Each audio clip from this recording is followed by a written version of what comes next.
Hello, world, and welcome to Explorers of Elsewhere live. Hi, my name is DM Dan. We're on the Explorers of Elsewhere. We are live. We have, for the past 5 weeks, 5 weeks, been playing some Fabula Ultima. And it's been Fabula Ultima. No, stop. I'm starting as I mean to go on for the rest of the evening. Yeah, it's been. You know what? I think it's been great. Well done, me, but also well done you.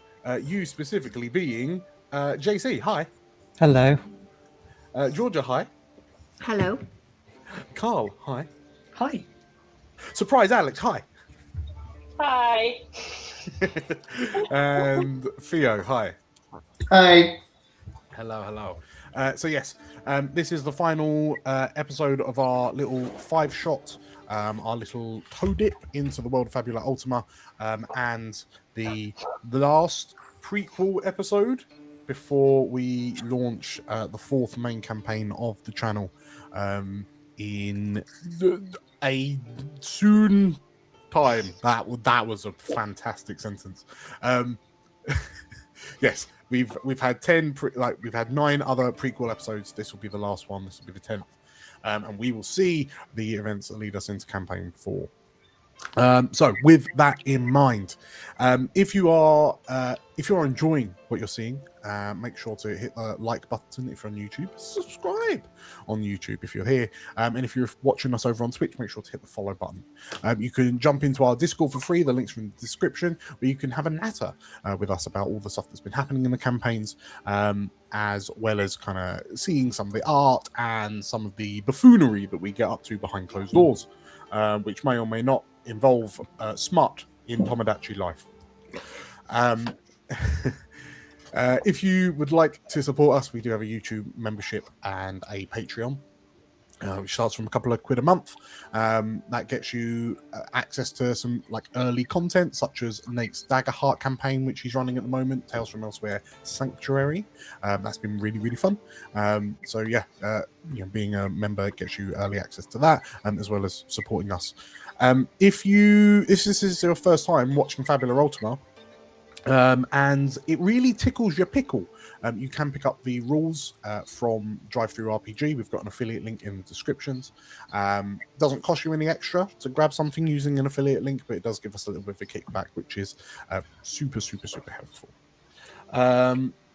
So with all of that said, yeah, Nate's on the ball. We're not actually going to do a big town-wide fight. We're just going to play some more Jackbox, and JC's going to cream us. No, I jest. We are going to do some war crimes. So, who would like to jump in to the defense of Harukaze? Ooh, me. Let's do it. Let's go. War. It has affected us all. And now there are those who honor the past to celebrate the peace we have won. Hi, my name's Karl, and I'm playing Kaya, Sangovar Elemental Pugilist. Hi, I'm Alec, and I will be playing Ruvain, an Asival rebellious dancer. Hi, I'm JC. I'm playing Veronica, a Loravar mercenary priest of Yala. I'm Georgia, and I'll be playing Elspeth, a retired Wolfkin sellsword. Hello, my name is Theo, and I'll be playing Walter, a Loravar eccentric artificer. And my name is DM Dan. I will be the games master for this adventure. Some say we have peace when the fighting is done. But tell me, how hard will you fight to keep the peace we have?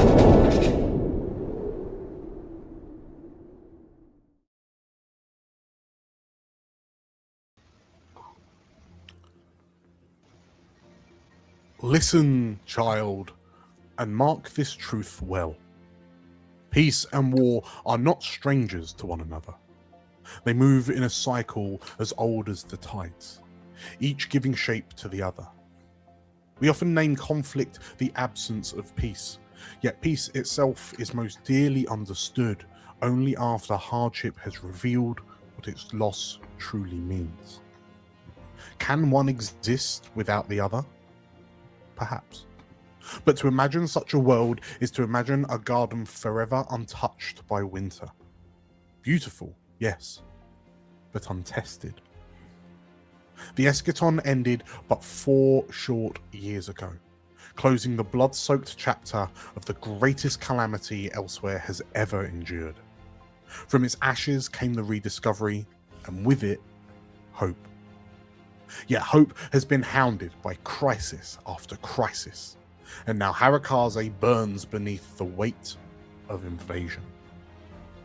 Peace was purchased once with sacrifice, and now the pilgrims of Harukaze walk a road others trod once before them, and the question hangs heavy upon the wind. What must they surrender so others may live without fear?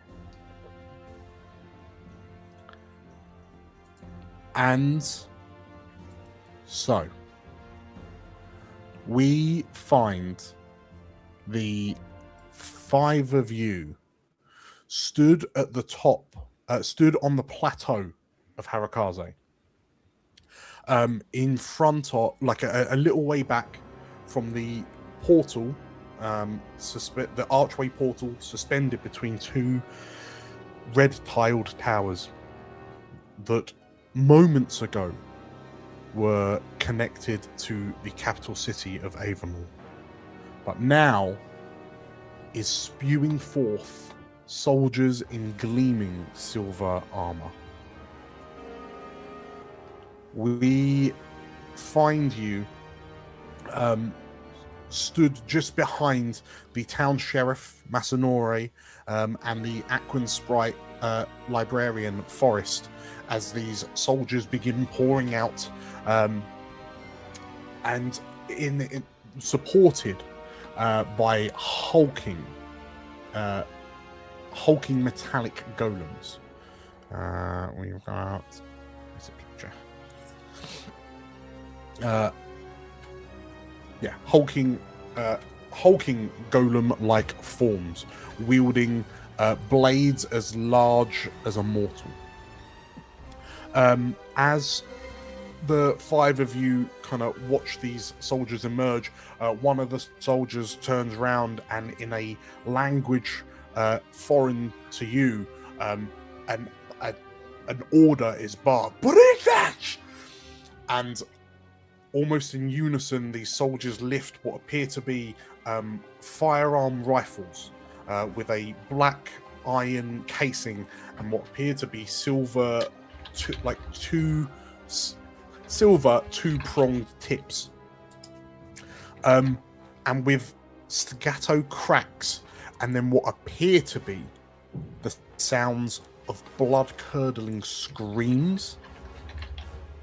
Light blue silvery bolts start firing from the end of these rifles into the gathered civilians. And as all-out panic descends upon you, Masanori, Forest, and the people of Harukaze, I'm going to put you into initiative of a sort. So I'm going to begin that encounter. There is no enemy stat block per se, because this battle is quite significantly larger in scale than normal. So, as these soldiers begin pouring out, Masanori turns to you and, Forrest, begging pardon, turns around and looks to you, and there's panic etched upon the little sprite's face. As Masanori sort of brings his staff up and begins deflecting some of these shots, ripping out the ends of these foreign firearms. What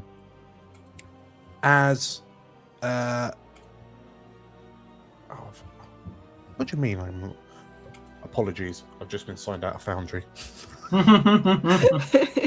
Hold! You said no. You're not allowed. You're not allowed. Uh, Not today, Dan. not today. Not today. I've got to type in my pin. Hold up, 2 secs. It's not just Avamore that's been cut off from Harukaze. You've seen. Just as long as you don't have people suddenly start spewing out your monitor, you're all right.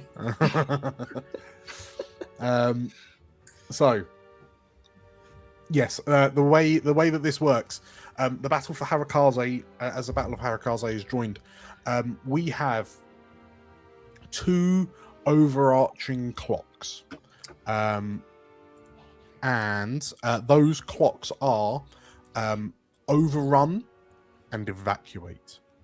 As the 5 of you watch as a seemingly endless tide of silver armored soldiers pours through the portal, there is no end to these invaders, and it's clear, immediately clear that the town is going to be run over, overrun, I should say. So really, this is a question of what you are able to do in the short amount of time that you have. For the purposes of the mechanics, Harukaze has now been split into a number of sectors, if you will, like sections of the city. So the plaza that you're currently in, Oimatsu, the Rise, Ore Market, Flood Town, North Gate, River Gate, South Gate, and Incense Row. As these invaders will be moving through the city, and it is up to you to head to the respective areas of Harukaze and see if you can help with the various crises that are popping up as the invasion goes on. By solving these crises, you will be able to tick up the evacuate clock. Meanwhile, the overrun clock will be steadily increasing, will be quickly increasing as the invaders' presence becomes greater and greater. You can attempt to sort of like stall the invaders, which will help to reduce the overrun clock. So what I can do is just I can send you if I send you this, if I copy this into chat for you so you can see it in Foundry. Objectives.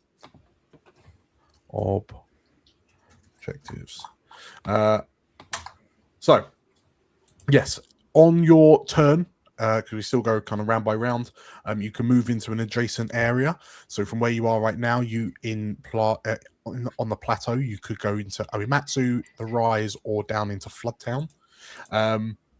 You complete the flashpoints to raise the evacuation clock, and you can slow down the overrun clock. There are the NPCs such as Forrest and Masanori in front of you can help, but and they will give you a +1 to your roll. But if you fail the roll, then the NPC will become wounded as something goes wrong, as there is a retaliatory strike. Some NPCs will bug out after being wounded. Others will fight on to the bitter death. But them's the breaks. So, with all that in mind, as these soldiers and sort of like golems begin pouring out, who would like to go first? No pressure. No pressure at all. Is there anything we can do in this particular section? There is. Are we able to destroy the portal, or is that beyond us? I mean, so there's already a significant sort of like military presence between you and the portal.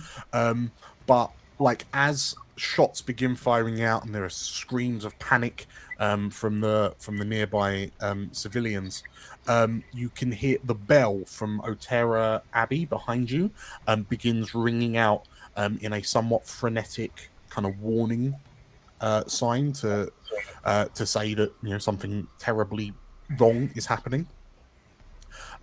From the abbey, you spy so it's a figure that you, Elspeth, Walter, and Veronica will certainly know. A wolfkin man runs out of the abbey, wearing dark green vestments of a priest of Barahan, the soul guide, and sort of like as he looks around, and he is alarmingly handsome.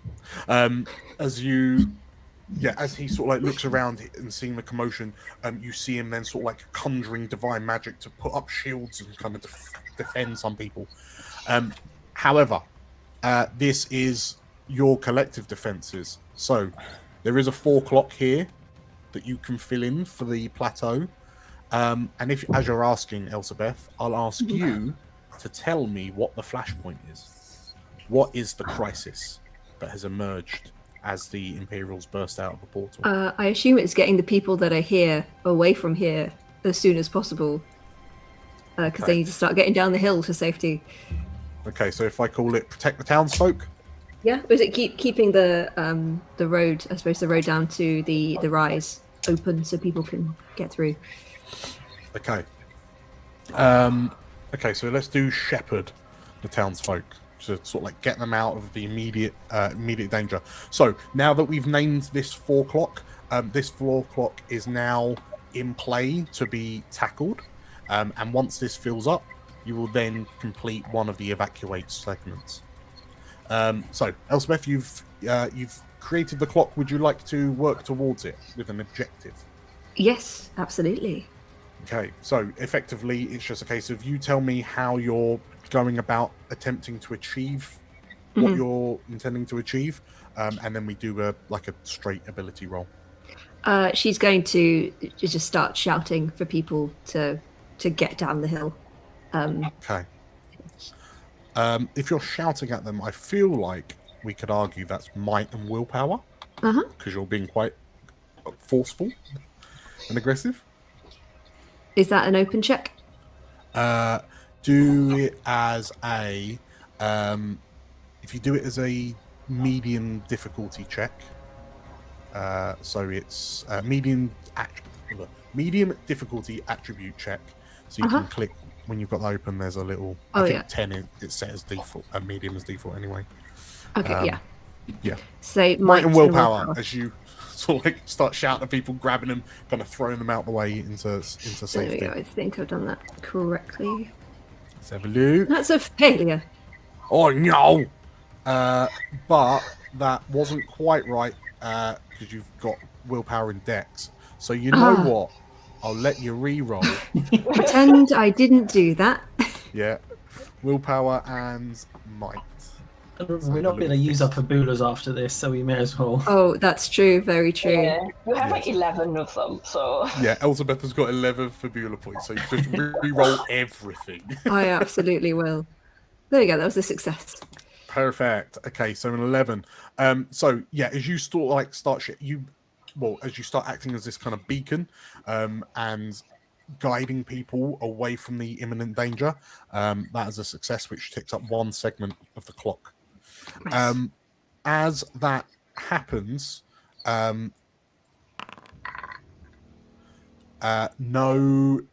encounter happens on my turn. So that was your turn. Who wants to go next? I would like to go and see Emil. Okay. So Veronica, as you activate, Brother Emil has sort of run over, and I say he's he's confronted by about half a dozen, about 3 soldiers that are just rapid firing into this shield that he's holding up as best he can. As you sort of appear alongside him, he turns to you and, Veronica, what's happening? Emil, where's your sword? The Emil sort of looks, and it's in the abbey. Go and fetch it. The time for sparring is over. And Emil sort of like Emil looks to you and then glances back at the soldiers, but I say they're just firing at you, and you notice it's quite intimidating that every time they seem to be pulling the trigger on these firearms, there's this blood-curdling, like gut-wrenching scream exploding out the ends of the rifles, like someone's death rattle, just over and over and over again, and these light blue bolts slamming against the force, like the divine shield that Emil's got up. And Emil, if I drop the shield, they'll be cut down, he says, glancing over his shoulder to the civilians behind him.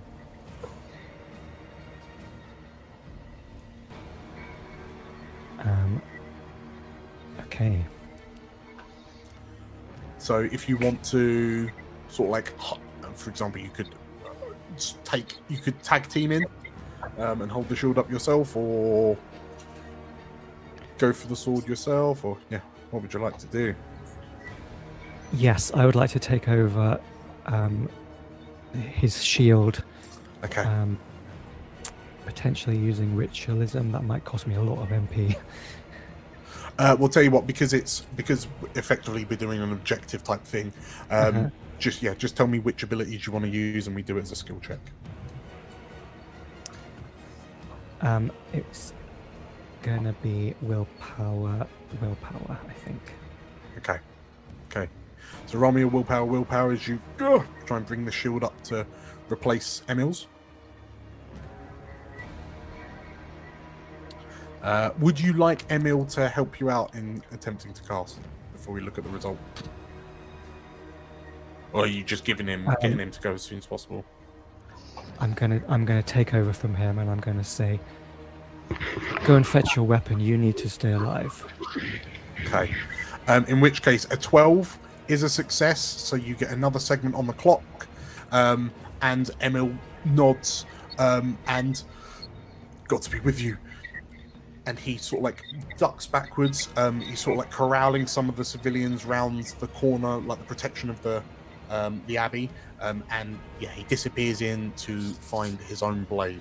Veronica, as you're holding up this shield, I think so. That's the end of your turn, and oh boy, Veronica, from where you're stood, you can pretty much see almost directly into the portal, and you can see this, this argent sea rolling out towards you. And between the soldiers and these hulking golems, you then spy this new silhouette,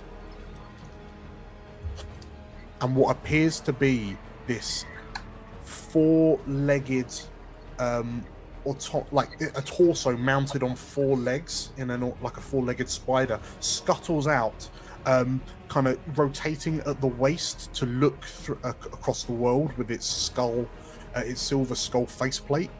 But what appears to be a large magic, like arcane cannon, is held in its teeth and then juts from its chest. And as this vessel scans the area, it then notices you stood behind this shield, and it lowers for a second, stabilizes, and then you see a light begin to increase in intensity in the barrel of the rifle, and it has target locked you. So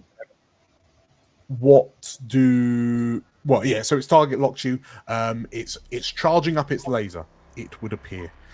So please bear that one in mind. So let me, if I do this, I think I can click on you, and yeah, you are locked on. Okay, who would like to go after Veronica? I assume I can see this, right? You absolutely can. Can I cast stop under that thing that target locks on Veronica? Yes, you can. Right. Yeah, if you want to cast stop, and then that will interrupt the target lock. Yes, let me. It won't tick up the clock, I don't think. But yeah, it will... I just need to Oh! Cheeky crit. Alec. Yes. There's an opportunity that lets you increase or decrease any clock. Any Yes. clock. One sec, Any one clock. sec, let me find it. Where the hell is the clock? See, you may fill or erase up to 2 sections on a clock. I'm gonna, Get in there. gonna use that. I'm Okay. gonna do. Evacuate clock. Use it on the evacuate clock. Well, Any yeah, on the clock. evacuate clock. Oh yeah, actually, that's a good point. I'm We gonna just put it sweep on people down the evacuate hill. one. Yep. Okay. Yeah, actually, so I'm gonna go for the evacuate clock according to Karl, because I think that was a better call. Yes, so that's what I do. That is what I Okay. do. Oh, I So- clicked it. Describe to me how your stop spell in sort of like locking down this this turret golem, this hunter vessel, allows you to effectively like clear out the plateau in Okay. relatively standard, like good order. So, in their panic, things seems to have just aligned. Mhm. And this spell, instead of just the usual, there's a bit of light, it becomes an actual light show of a stop spell that kind of stunned the enemy for just like a little bit. Like the actual turret thing is stopped, but everybody else was just stunned for that moment. That allows Elizabeth and everybody else to just like, guys, move, like get everybody down out of the area. Okay, amazing. So yes, very well done. You've managed to, like, in stopping the Oh, wait, sorry, golem. one question. Are we Yes. using MP or not? For the stop spell, yes. Yes, okay, so I did it right. Yeah, Okay, so cool. spend the 10 MP for that one. But yeah, you kind of lock it in place just at the right moment, and it causes absolute havoc and mayhem amongst the invading forces. Very well done. I will.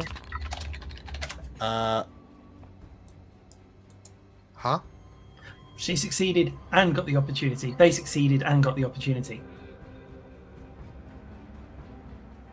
Oh, no, because that one Dan said didn't- that the clock wasn't going to be filled. Oh, for okay. what I was Okay, doing. I missed that bit. My apologies.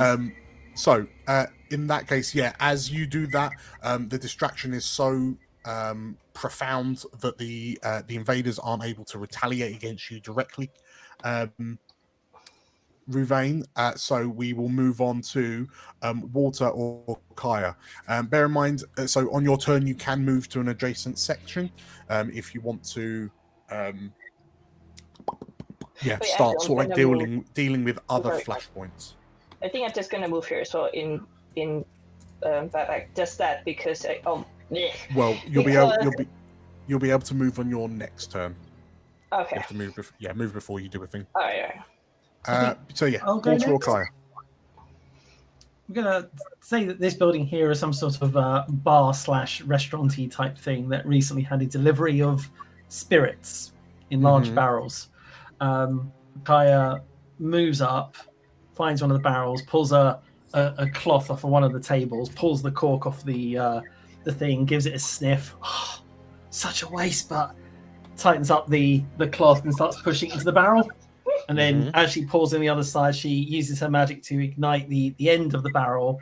And then in sheer, absolutely Hulk-style strength, she picks up the barrel and pitches it towards the portal. Not to disrupt the portal, but to really make it difficult to travel through. Okay. She hucks this barrel. What stats are you using for that? Might. This is just sheer mightery.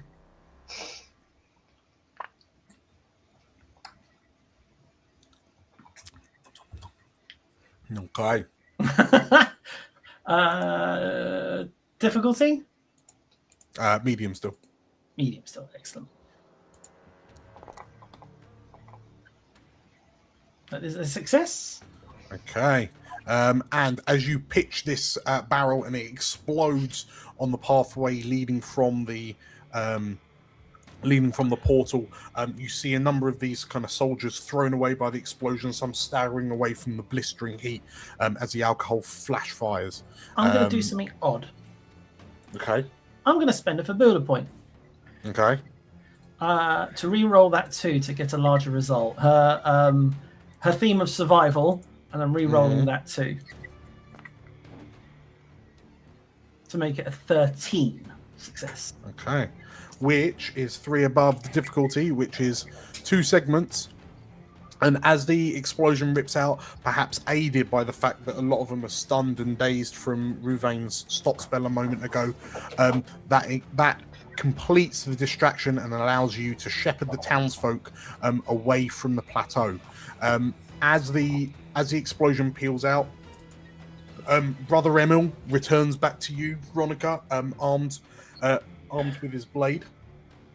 What sort of sword is it that Brother Emil uses during your sparring matches?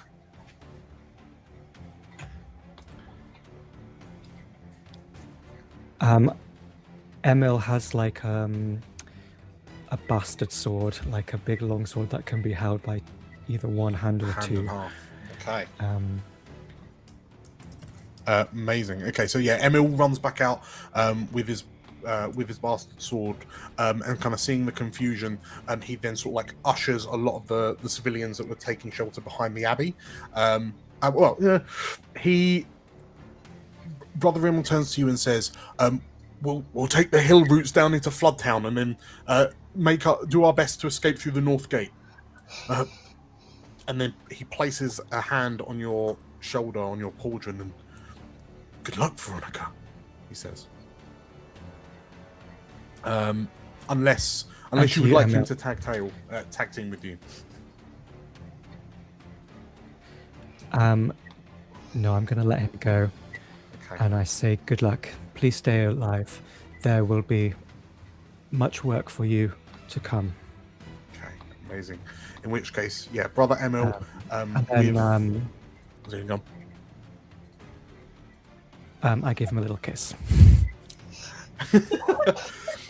As he turns, is it a little cheeky kiss or a lippy kiss, or is it a Hollywood romantic? Yeah, she was.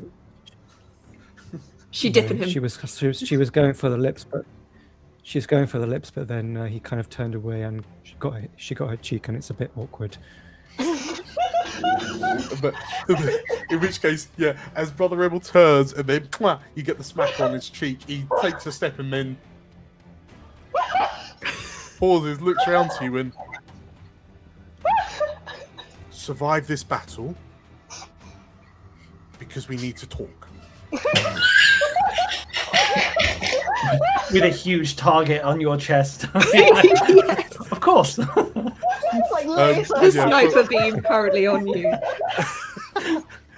Yeah, Brother Emil ducks out, kind of chaperoning the civilians. Because you have collectively shepherded the townsfolk, the evacuate clock goes up by 1 section. Very, very good. So that was Kaya. Walter, we're all clear up here. Where are you heading? Oh, I'm trying to decide if it's best to do the Floodtown route or if it's best to go the other way. There's more people to shepherd the other way. Like, We could always split up.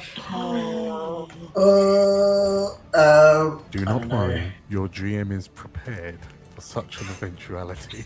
I hate that guy.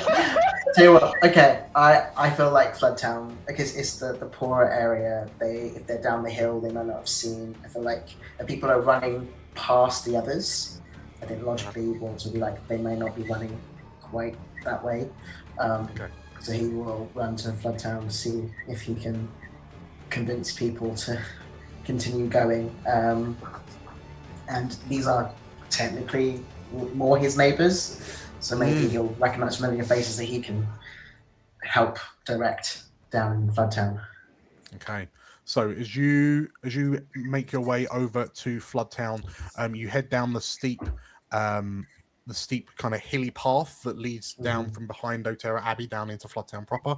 And when you arrived in this rather cramped Water's Edge residential area, Theo, please inform me, what is the flashpoint? What is the crisis that is currently afflicting Floodtown? And I can give some pointers if you want some help. I think there's probably I'm trying to think.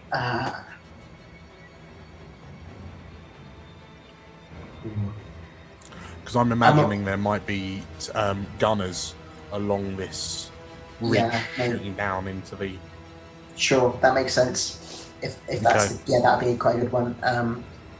And if so, I would like to use my crossbow and take them out. Okay, I'll call this the death from above clock.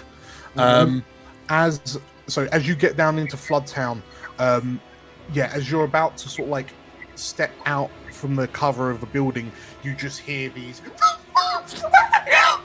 like screams as bolts begin firing down, blasting chunks of rock and stone out of the buildings around you, punching through wooden roofs, and kind of tearing up the cobblestone on the ground immediately in front of you. As you sort of like pull yourself back and take cover, you look up and notice that also taking cover on the building ahead of you is the Majani Weaver, your family friend, your couple's friend, Freya. And she's sort of like she's got her arm up trying to shield herself from the debris that's flying out from each of these impacts from these rifles. And Georgia, as Freya is your creation, what weapon is Freya carrying? I feel like she's got like double scimitars and like double curved blades. Okay, I'm here for it. In which case, so she's got these two curved blades on her hands. She's shielding her face as the street gets ripped up in front of you. Freya is available for hire if you so wish. What is it you're doing, Walter? I would like to take. I still have my magic cannon bolt, so my crossbow is still loaded with the bolt, the lightning bolt from our last battle. I'd like to find a vantage point so I can try and take these snipers out before they can hurt anyone else. I will say roll me a standard attack roll in that case. Yeah, I will. As you wait for a break in the fire. 14. 14 to hit. Your shot arcs straight up and hits one of the metal armored soldiers, who convulses violently as the bolt energy rattles through them. And he rolled a 14, so he then jumps to a number of the other. It chains into a number of the other snipers, taking them out. So that is 2 segments on the death from above clock. Yes. Yeah. Okay, and as you kind of poke your head out to fire, the soldiers up on the ridge have to take cover, and there is no immediate reprisal. Okay, everyone, that is the end of round 1. Those of you up on the plateau, you have seen sort of like water kind of chase off into like Floodtown, tailing Brother Emil and a large contingent of civilians. Veronica, you've sort of like had this shield up. You've been targeted by this sniper laser, but then I'm almost imagining, Alec, you probably froze the laser as it kind of emerged from the barrel of the rifle, and that's caused like a small explosion that's taken out a couple of people, which is why it's all so it's like Star Wars Episode 7, like catching the laser bolt. But yes, there's a bit of chaos and confusion at the portal, but as the 4 of you sort of like take a moment to acknowledge that everyone up here is safe, you hear this methodical clanking as through the portal comes no less than 3 distinct groups of the large metallic sword-wielding golems, accompanied by more of these kind of quad-legged turret hunter vessels, these turret golems. You notice the only thing that really differentiates them is that the cloths that are hanging off them are different colors. A third of them have red Taruges, another third have purple, and the last third have orange. Masanori and Forest have sort of like moved back to you. But yeah, these vessels now are sort of like roaming the area. If you are in the same area as a vessel token, they will engage you in combat, and we will move to a battle screen, very JRPG styley, and these things will try to bring you down.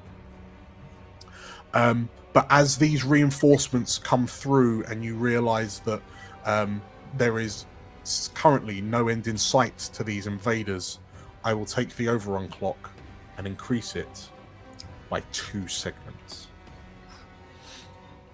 So bear in mind, you can, as an objective role, attempt to push back the overrun clock.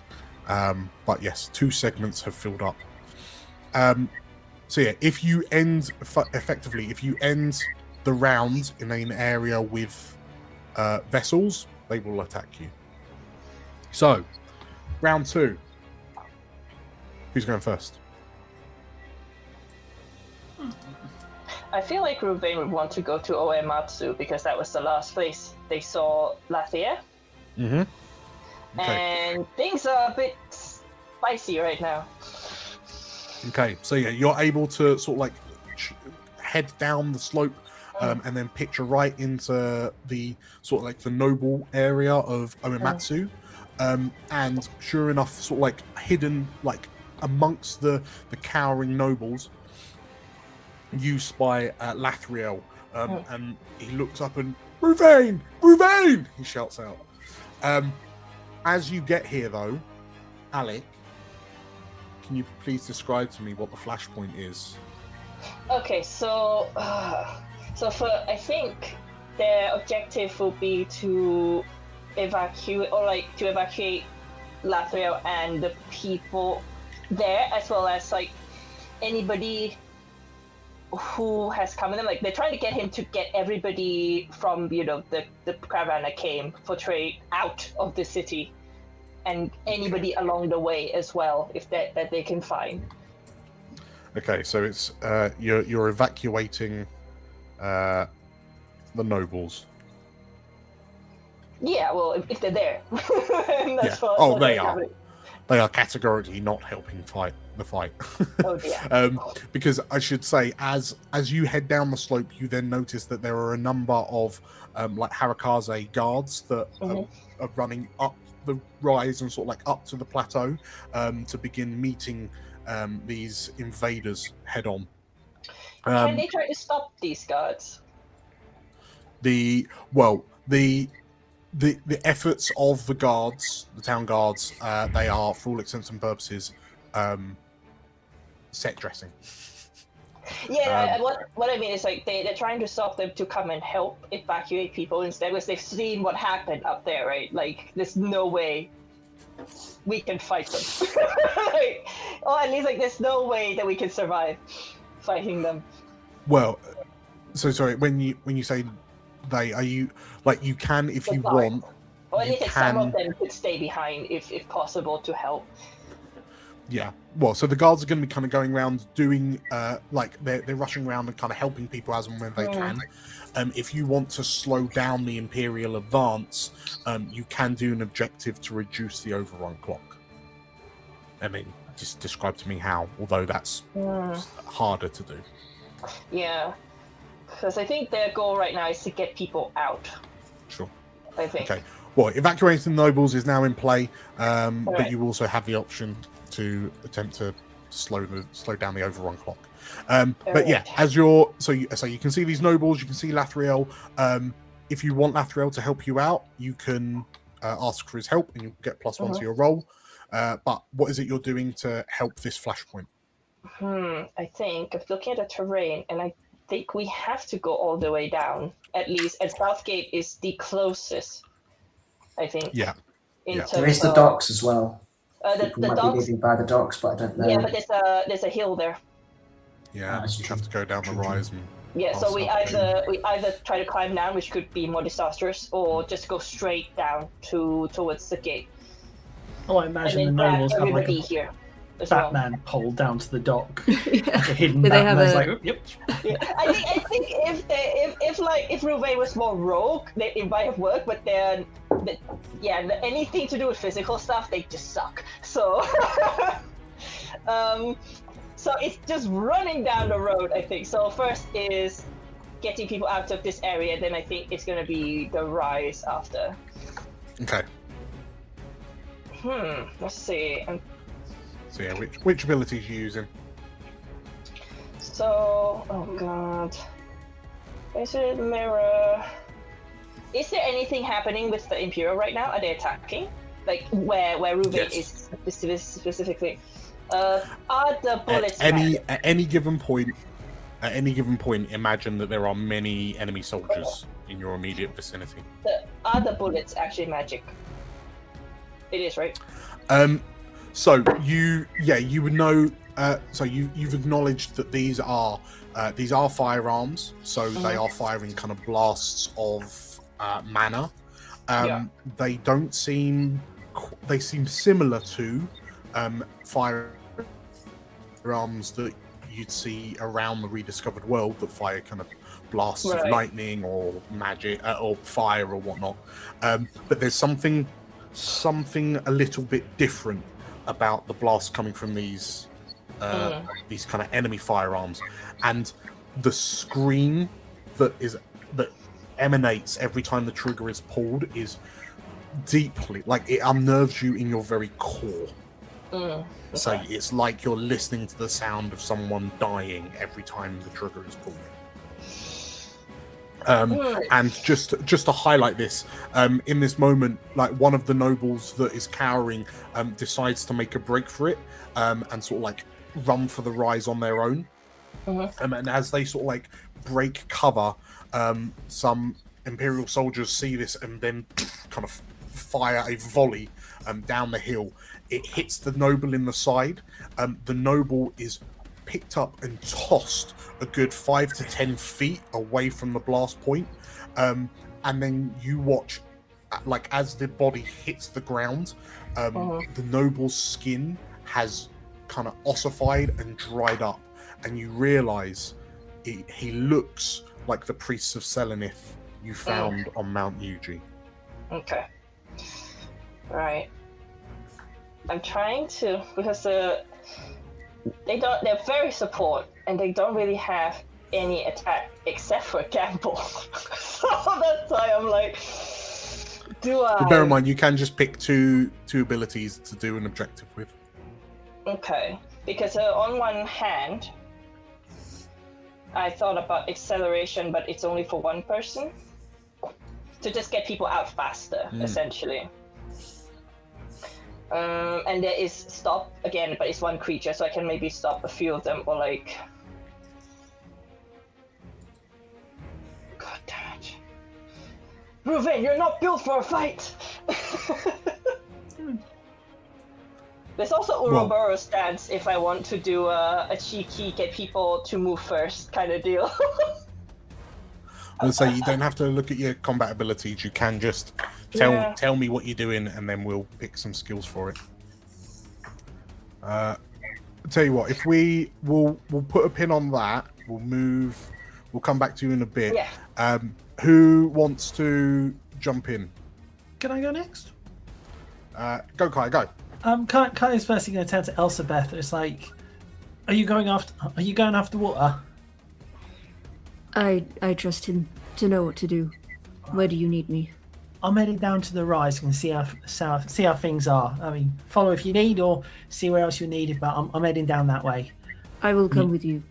Excellent. And she looks to Veronica at a distance. Is like, she basically gestures which way she's heading. Okay. So you're heading to the rise, yeah? Heading to the rise, but she's going via the cliffside. Keeping some sort of distance. So she looks down into the rise. And I think the flashpoint of the rise is some soldiers have gotten down and they're trying to set up a kill box, because people don't know. Obviously, it's the portal that's gone wrong, so people are hearing chaos and are starting to try and come up the rise to get to the portal. But obviously, what the Imperials are doing is setting up a kill box to gun people down as they head up towards the plateau. Okay, so I'll call this flashpoint break the kill box. Mm-hmm. And as you peer down, you notice that sort of like hunkered. She's not doing a very good job of hiding, but sort of like hunkered behind a barrel, just like ducking out the way of these like screaming bolts that are flying past her. Is the tall, gangly keeper Yara?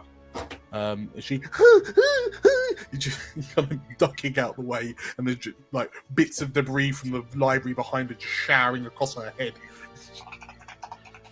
Kaya, standing on the cliff top, looks at the distance of the kill box. She's like, "Oh no! You're mad, Kaya. You're mad." She like takes a few steps back, and as she runs forward, I'm gonna do soaring strike to the kill box. Okay. As she goes airborne, just literally runs and. Okay, so are you just sort of like superhero 3-point landing in between a Right. bunch of Imperials? So yeah, fist comes down right in the middle. So she'll do a attack, I believe, as my skill check. Okay. I'll spend 10 MP. Oh no, I'm not having that. So let's have a picture of some Imperials. There we go. I'm not having 9, so I'm going to invoke Blood Curse Former Soldier. And I'm going to re-roll that 3, I think, that dex. Just for a flat 10. Okay.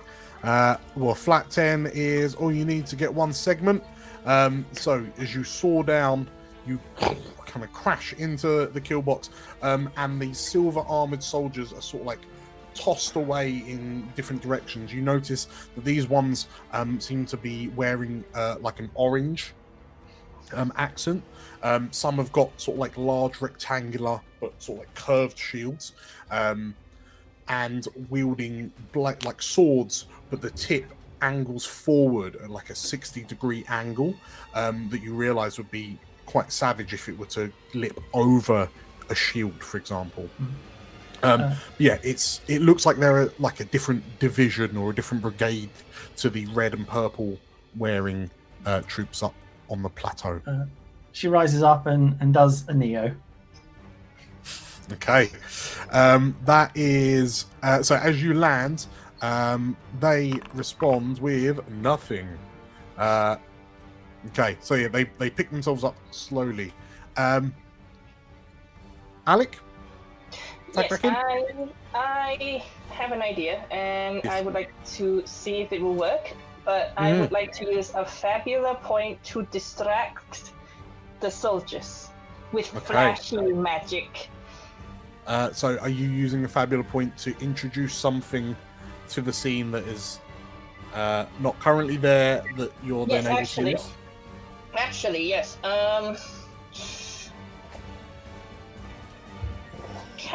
Would I be able to introduce some fireworks in the area?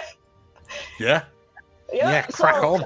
Right, let me take down one of my Fabula points. There we go. Right, Okay. so they spotted some fireworks. Perhaps there's a event or like a festival coming, and these guys has the fanciest fireworks in there. So they're huge, right? So they're like the really like awesome dragon firework kind of thing. So they saw it, turned around, and went, "Oh man, take all these people out, like lead them out of here." And then so they but they're like, "Wait, but do it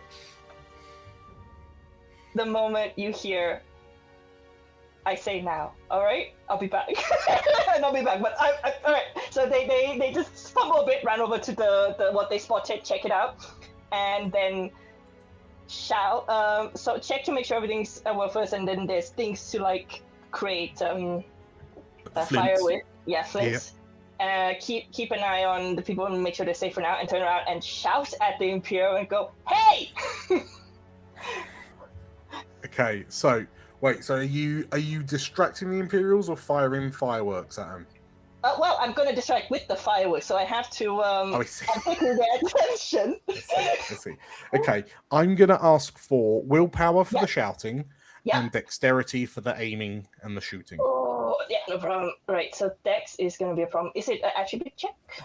Attribute check, medium, so difficulty 10. Okay, so it's normal, right? Yeah. Basically. Right, so Dex and willpower? Dex and willpower, yeah. Okay. All right, let's see. That's a 12. Okay. These Imperial soldiers sort of like turn around and see you, and they sort of like bring their firearms up to bear, and as you're just like, hey! They then stop as they lower their weapons away from their eyes, and then notice you with this hulking great firework with a dragon head on the end. Okay, and yeah, as you fire off this rocket, it collides and detonates amongst the Imperials. You've rolled a 12, so that is one segment on the clock, as the Imperials kind of scattered and sort of like dive for cover, as the gunpowder, as the arcane fireworks starts kind of creating smoke and carnage in the immediate area. Very good, Ruvain. As you stand there marveling at your work, the Imperials are so distracted that they don't retaliate. So at this point, they'll probably get Lafayette to be like, oh, go, you know. Okay.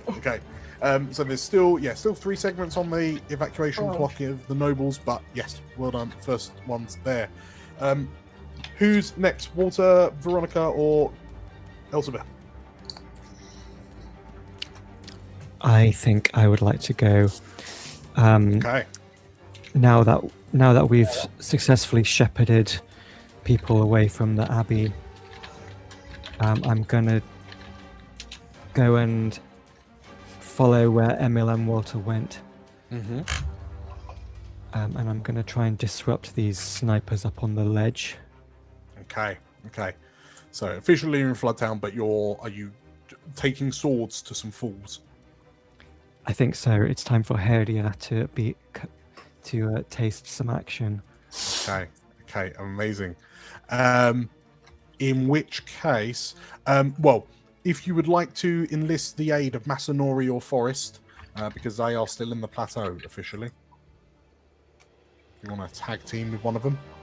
Yeah, I'll say, Sheriff, there's some toilets that might need unblocking over here.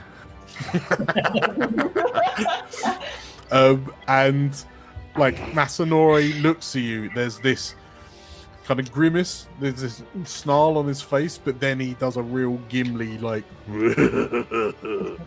like a cheeky little laugh, and then he follows in after you, and the blue swirl of mana at the end of his staff becomes more and more erratic as he begins charging it up as he follows you into combat. So yes, what stats are you hoping to, are you? So you're ticking up the death from above clock, yeah? Mm-hmm. Okay. Which abilities would you like to use? If you're using your sword, I would imagine Dex and Insight. Sure. And you get +1 if Masanori is helping you. I think I also, it might be cheeky, but I've got +1 from Weapon Master if I'm using melee weapon. Yeah, perfect. Happy with that. So that's 12. Nice. And then, so 12, and that ticks up. So yeah, as you charge into these Imperial soldiers, are you sort of like aiming to incapacitate or kill? Veronica never aims to kill. She's aiming to disarm and incapacitate. Okay. In which case, between the two of you, you manage to sort of like incapacitate the vast majority of the remaining soldiers. There's just a few left, but the fire down into Floodtown has significantly slowed down. Just so I don't forget, I'll officially move you into Floodtown so I don't bum rush you with a load of golems. Very, very good. As you are fighting through their ranks, these Imperials just aren't boffed, are they? There is no counter attack. Very good. Walter or Veronica? You mean Elspeth, right? Sorry, Walter or Elspeth? I don't mind going unless you have an idea of what you want to do, Georgia. I have an idea, but please go and help the people of Floodtown. Yep, I was just going to continue firing at the leftover snipers, joining with Veronica. So yeah, you can see Veronica's Sashimono waving in the breeze, like waving in the wind as she cuts through these soldiers up close. Nice. Yep, I will see there's maybe a couple of like snipers a bit further away, like a bit out of reach. They like foxholed themselves in. So Walter will take aim and try and get rid of them. Would you like Freya to help you? But if I fail, Dan, George will have a go at me because it's not my NPC. As soon as we go into break. That's right. I do feel like Freya would want to. I feel like in character, Freya is. Yeah. She's an old sword. She'll want to help, so it does make sense. Okay. You couldn't join us after the break for reasons. Yeah, it's gone now. Bye. In which case, if Freya is, for all intents and purposes, helping you out, as you sort of like duck back out to like aim at the last few stragglers, you hear Freya shout. Well, Freya attempts to shout, "Look out!" But because of her voice, she can't quite get the warning to you. As some Imperial soldiers emerge from behind, like around a corner, and kind of take you off guard. And Freya leaps in to sort of like kind of dervish them, to kind of give you the time to make the shot. So yes, you get +1.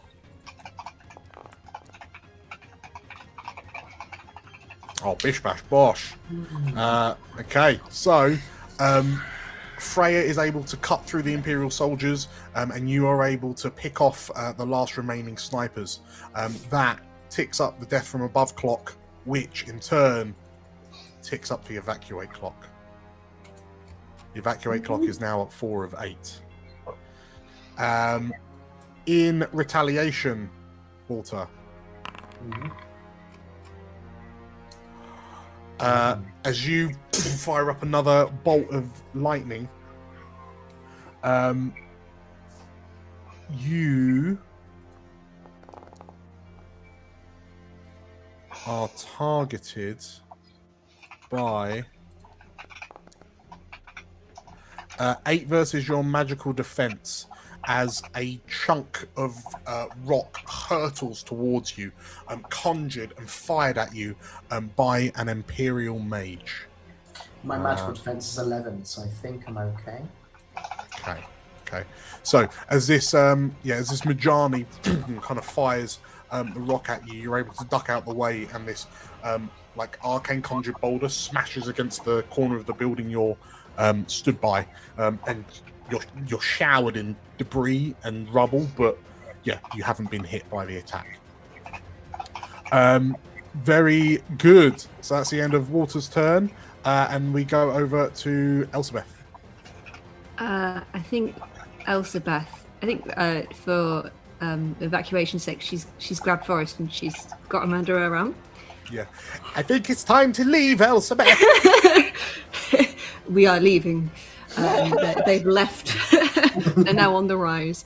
I think we're leaving, says Elspeth, as she pulls her arm back and launches the sprite. yes, Walter style across. Okay, so yes, you've scooped up the sprite under your arm, and Yes. you're running. Which section are you running to? I'm going into the rise. I'm heading. Okay. Okay, so as you head to the rise, Forrest under your arm, you see that Kaya is currently in the midst of this kind of group of Imperials, just kind of knocking their rifles away to stop them from shooting, and kind of fending off, trying to sort of like make sure they don't box her in with the sort of like a shield kettling technique. and from under your arm, you hear the sprite go, Yara! And this sort of like small head on a long neck just as Yara looks from behind the barrel that she's sheltering behind. And, Forrest! She shouts. Yes, Forrest and Yara are now here. Kaya is appearing to break the kill box. You do notice that there is a commotion going on further on down the rise if you would like to discover another flashpoint. Or do you want to help Kaya here? I think I will assist, and then also hopefully at the same time assist further down. Okay. I've noticed the barrel that Yara is hiding behind, and I assume there's a lot of storage in barrels in this town. It's a handy storage. Can I spend a Fabula point for there to be enough barrels to just start rolling them down that hill? Are you going to Donkey Kong the Imperial? Yeah. Wait, hang on. You've even got a little princess under your arm as well. When you do this. Amazing. Yes, you can absolutely spend a Fabula point. For you are rich in them. I am so rich in Fabula points. I need to start using them for unnecessary things like barrels. And what to... so are you using this to break the kill box, yeah? Yes. Help. Hopefully, I trust Yara knows enough that when she sees a barrel coming, she can jump out the way. She just did a superhero landing. I think she's fine. She's going to marry a jump over each barrel. Do you want to employ the aid of Forrest or Yara in your barrel rolling? Forrest is a magic user, isn't he? He's a dweeb, yeah.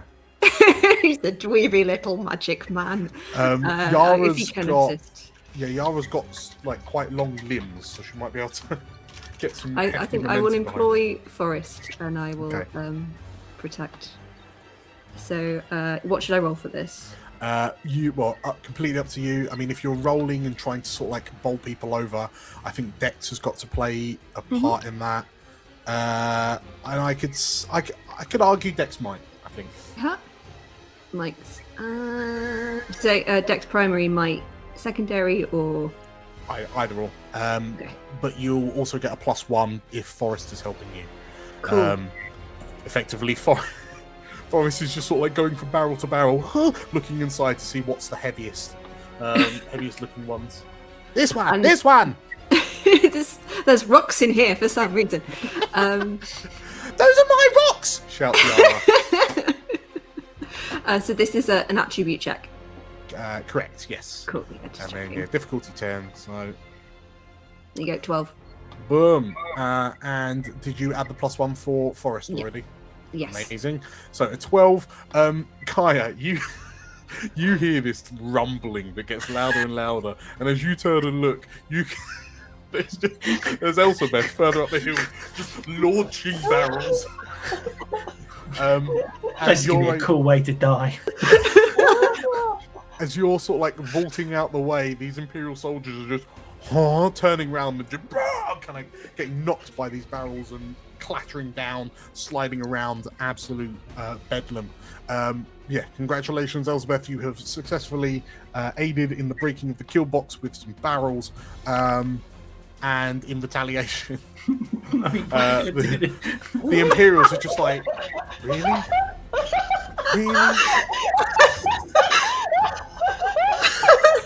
Barrels? They did not expect the shenanigans. And that eating cock gif, like. That is the end of round 2.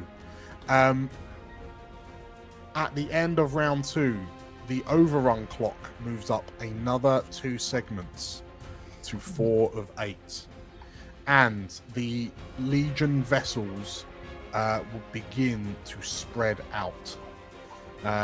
So Ruvain, you notice a horde of metallic, like silvered golems comes lumbering down, almost cutting you off, you and the nobles off from escape. Elsabeth, you feel the shadow, the presence of purple Tarouge wearing golems appear behind you. And Veronica and Walter, as you kind of take a breath, from managing to take out the snipers, you feel like you see these shapes leap from the plateau and crash through buildings into Floodtown below. As orange liveried golems slam to the ground before lifting themselves up and kind of turning to so the ones with swords turning towards you and then beginning an advance, whilst more of these four-legged spider-like golems begin moving along the edge of the plateau, sort of like peering down and in. So yes, the vessels are on the move. And just to keep you on your toes, from I think it's going to be Kaya, Elsabeth, and Ruvain, from where you're stood. Well, actually, primarily Elsabeth and Kaya. From where you're stood, you watch as the portal surges with mana, and then kind of like seemingly opens even wider. And this sudden, this cold feeling begins to pierce through your skin until you can. It feels like your spine is chilling and freezing. And as the two of you kind of look up to see what's happening on the rise, on the ledge overlooking the rise. You see this figure that floats a few feet above the ground, and their body appears to be glowing with this ethereal kind of bluish glow, and you watch as they lift their hands up to their skies, and the chill in your spine shoots down through your legs and your feet into the ground below. And you watch as the fallen soldiers around you begin to lurch and twitch. As this mage-like entity by the portal begins resurrecting the fallen defenders of Harukaze that are littering the floor around you. And as Pontifex Orican begins a necromancy ritual, you can all take a Fabula point as I introduce a major villain. Ooh. And in the panic of watching loved ones rise back from death, I'm going to reduce your evacuate clock by 1.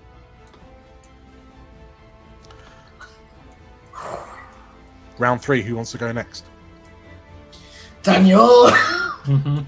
What's his name again? Pontifex Orican. Let's get him in. Let's get him in chat again. There we go. Boom. Ooh. He appears to be this floating entity comprised of this writhing, silvery blue mana. There doesn't appear to be a face beneath his hood, and inside his hood and mask. And yeah, no feet, just kind of gently billowing robes. There is this metallic ring that is sort of like suspended around his waist. And a candelabra of soul flames jutting from the top of his spine. Hands lift and the bodies lift with his hands as they are infused with this same bluish silverish energy. And as they open their eyes and mouths in faces of torment and despair, you notice that their eye sockets and the insides of their throats are glowing with this same kind of necromantic energy as they begin climbing back to their feet. I have a really dumb idea. Yeah. Really dumb. Mm-hmm. Go on. So I'd like to attempt to reduce the overrun clock, if I may. Yes. And she does that as after jumping over a barrel, she sees, and you say this guy's floating over the portal, right? Just on the ledge overlooking the rise. Excellent, excellent. She looks back to she looks at Elsabeth, and she has this sort of like cheeky look on her face, and she's like, "I gotta try, right?" Yeah. And she basically, you just see this like ring of like air start to formulate around her feet, and then she just launches herself to punch this guy square in the chin. Okay. Yeah. And fundamentally to demoralize the Imperium as they watch as they're sort of like, yeah. Okay. I would say, yeah, just give me a standard attack roll. Okay, well, I obviously be using Soaring Strike. I want to make sure I'm spending my MP sensibly. I say sensibly. And yeah, she's sticking in Auroch style, and she comes up and do you know what? He gave us a Fabula point there. I'm going to hang on a sec. I'm going to baby. Yes! Okay. As she uses her like as being a soldier to basically, as she comes up, she fundamentally shoryukens him. Okay. In which case, as you launch at this this figure, as you bring your fist to connect with the jaw, and it's in this moment that you realise that there is no physical corporeal form under these robes, and as your hand slides into this kind of miasma of mana, like light under this creature's hood, you realise that is precisely what it is. It's a tethered reservoir of mana in a roughly mortal shape. But the blow sort of like not your punch kind of catches the inside of the mask and the hood and knocks it back. And the mana that's contained within kind of swirls out slightly, suddenly uncontained by the clothing. But as you strike with such ferocity, I mean, you've rolled an 18, so that's going to reduce the overrun clock by 2 as the necromantic ritual is interrupted and the bodies of the Harukaze guards collapse back to the ground with wet thuds. As this Pontifex Orican can no longer keep it up, keep the ritual going. Very well. Slides back into the rise, just down the cliff face. Well, I would say if you're in the fair enough in the plateau. That's the word I'm looking for. Okay. And like the Imperials kind of turn around to look at you, having just. It looks like you've just punched the head off this like arch necromancer. Yeah, what are you gonna do about it, huh? But then you watch as the figure sort of like looms back, and then the hood floats back into place. Interesting. A voice emanates from the figure. No one knows more about mana than I do, but darling, so come on. Very good, Kaya. Who's going next? Can I just be hoofing it down the hill with these two under my arms? Yeah. So are you getting out of dodge from the vessels behind you? Yes. Yeah. So I think you said we've dealt with the kill box, but there's a second point down here. There's two still points. There's still 2 segments left on the break the kill box clock. Cool. Yes. I will caveat and say that the surprise appearance of some metallic death machines does mean that ticking up clocks in the rise is now more difficult. Okay. That's fine. I will attempt to continue to get rid of this box. Okay. The alternative is you can throw hands with the vessels if you would so wish. How from Elspeth has fought for many things. Yes. From her humble opinion, how tough does this thing look? Quite. Cool. She's heading down the hill. She's got two squishy people. Two squishy nerds under her arms. Okay. So you leaving the kill box behind?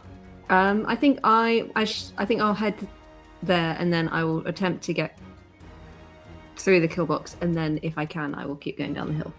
Sure. Okay. Well, if you would like to carry on down the hill, by all means you can, and then we can unveil the next flashpoint. Yes. Okay. So as you pick up the sprite under your arm again, and Yara just sort of like galumps along behind you on her ridiculously long bendy legs. As you get towards the bottom of the rise, what do you like? What tragedy is befalling this area? I imagine because we're near the south gate, a bit of a crush is forming because there's a it's like a what's it called when roads connect? I don't know words. A junction.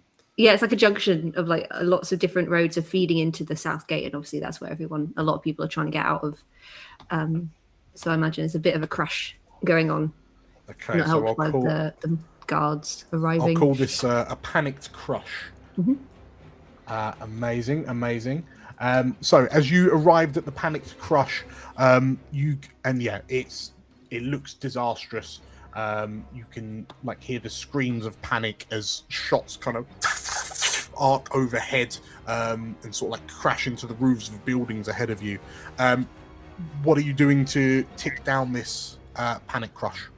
I think the Southgate Assassin's got its own thing going on. I will attempt to shield the people that are getting through on this particular side.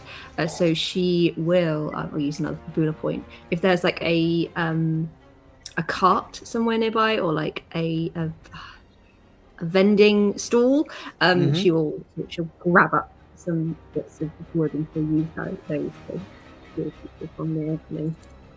Amazing. Okay, so are you effectively creating a physical barricade to stop incoming fire from like hitting people? Okay, I'm gonna ask for a might, because some of these attacks are magical. So a might willpower. Can I once again ask the little nerd under my arm for help? You absolutely can. Yes. So used to having little nerds under your arm. Can I use them while they're there? There you go. 17. 17. Okay. So creating part of the panic is because there is fire coming from above, and perhaps worryingly is that as you've gone down the rise, the vessels have begun down the hill, heading down after us. Yeah. So you needed a 13 to pass this, but with a 17, that is 4 more than you needed, which is 2 segments. Nice. So yes, as you notice that these kind of bipedal golems are walking between the buildings, kind of just effortlessly crashing through fences and sort of like knocking out support beams from some sort of like overhanging first story sections of houses. But then more worryingly is that these 4-legged spider-like golems are now beginning to scuttle along the roofs of the building and just sort of like targeting into crowds and firing lasers, firing beams of energy in various directions. Yes, Panic Crush successfully dealt with.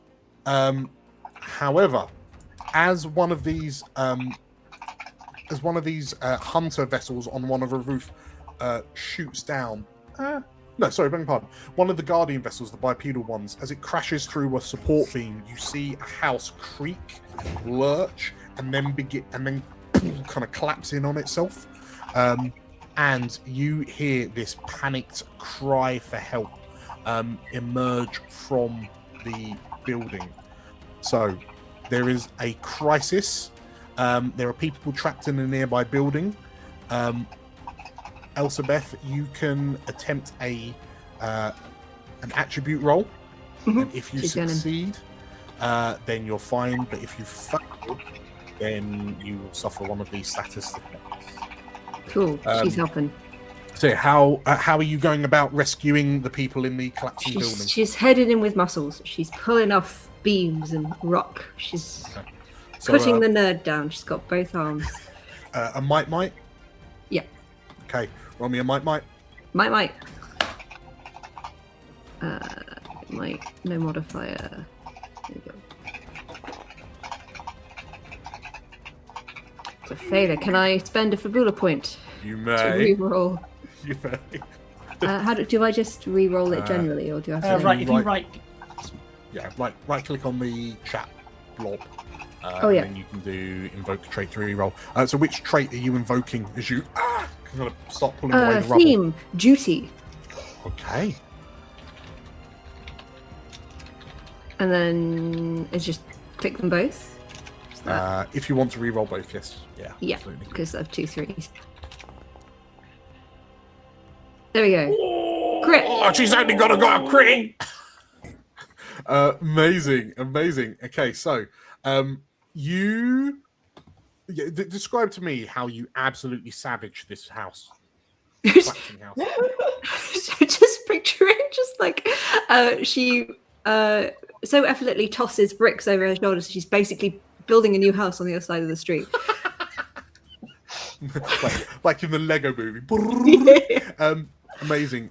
You've rolled a crit, so you get to choose an opportunity. So if you click apply opportunity in chat, one of these things happens. You may fill or erase up to 2 sections on a clock. Hell yeah.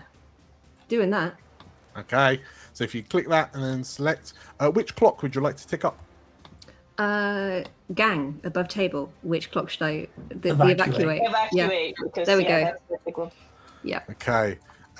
So as you sort of like watching you tear into this house to rescue the family that's trapped inside, like in that in inverted commas distracts enough people in the press that they're able to sort of like get a bit more organized, and the evacuate clock goes up by another 2. You're now at 5 of 8. Very well done. So that was your thingy check. Who's next? Ruvain, Veronica, or Walter?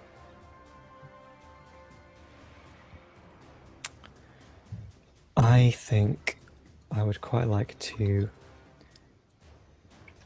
maybe study this legion and see if I can ascertain anything about them. Okay.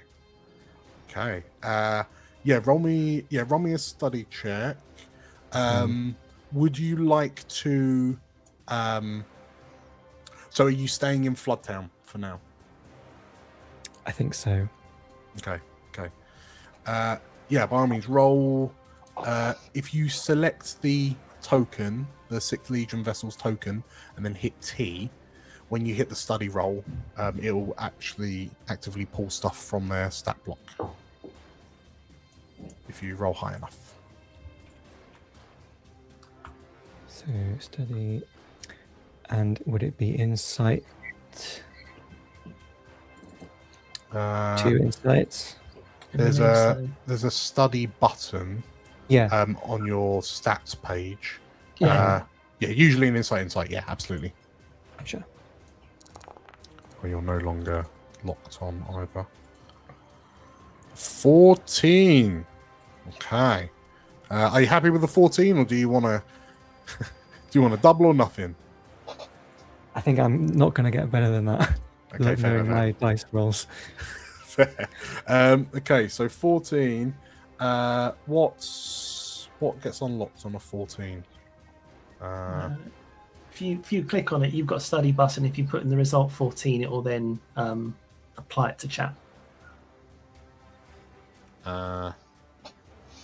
Wait, where's the button? There's a I can't remember from the top of my head. There's I see. 13 plus. Okay. So can you guys now click on that? And if you click on confirm check, we get a pop up. Oh, I see. Enter study check total for 14. Submit. There we go. So Ooh. you have learned detailed information about the Guardian vessel. What is detailed information? Okay, Oh, that's God. detailed information. So it would appear that these Guardian vessels are level 20s. You're welcome. Their metallic hides would make them vulnerable to bolt magic. But Veronica, as you study these golems, you notice that there is this silvery blue glow that's kind of emanating from the joints. And you take a moment to sort of like, you close your eyes and effectively study it for a moment. And you realize it's that same kind of mix of arcane and divine magic that you felt up on Mount Yuji. It's kind of fusion of arcane and divine mana. But more prominently, it feels like this creature, these constructs are fueled, are powered, piloted even by souls, which makes you think that they'll be vulnerable to dark or light damage. And then as constructs, they're probably going to be pretty resistant to earth damage, immune to poison. They've got a honking great sword and 2 honking great legs that they can smack you with. And they have a lot of health. So, yes, that is what you ascertain about the vessel.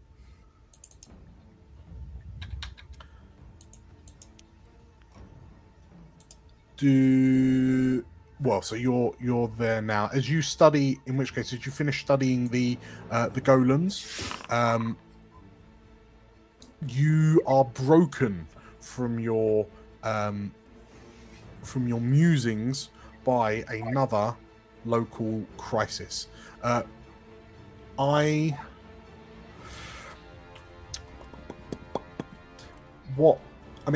you what, JC, I'll let you pick your poison. What is the sort of like small scale crisis that's just emerged that perhaps ties in with the golems?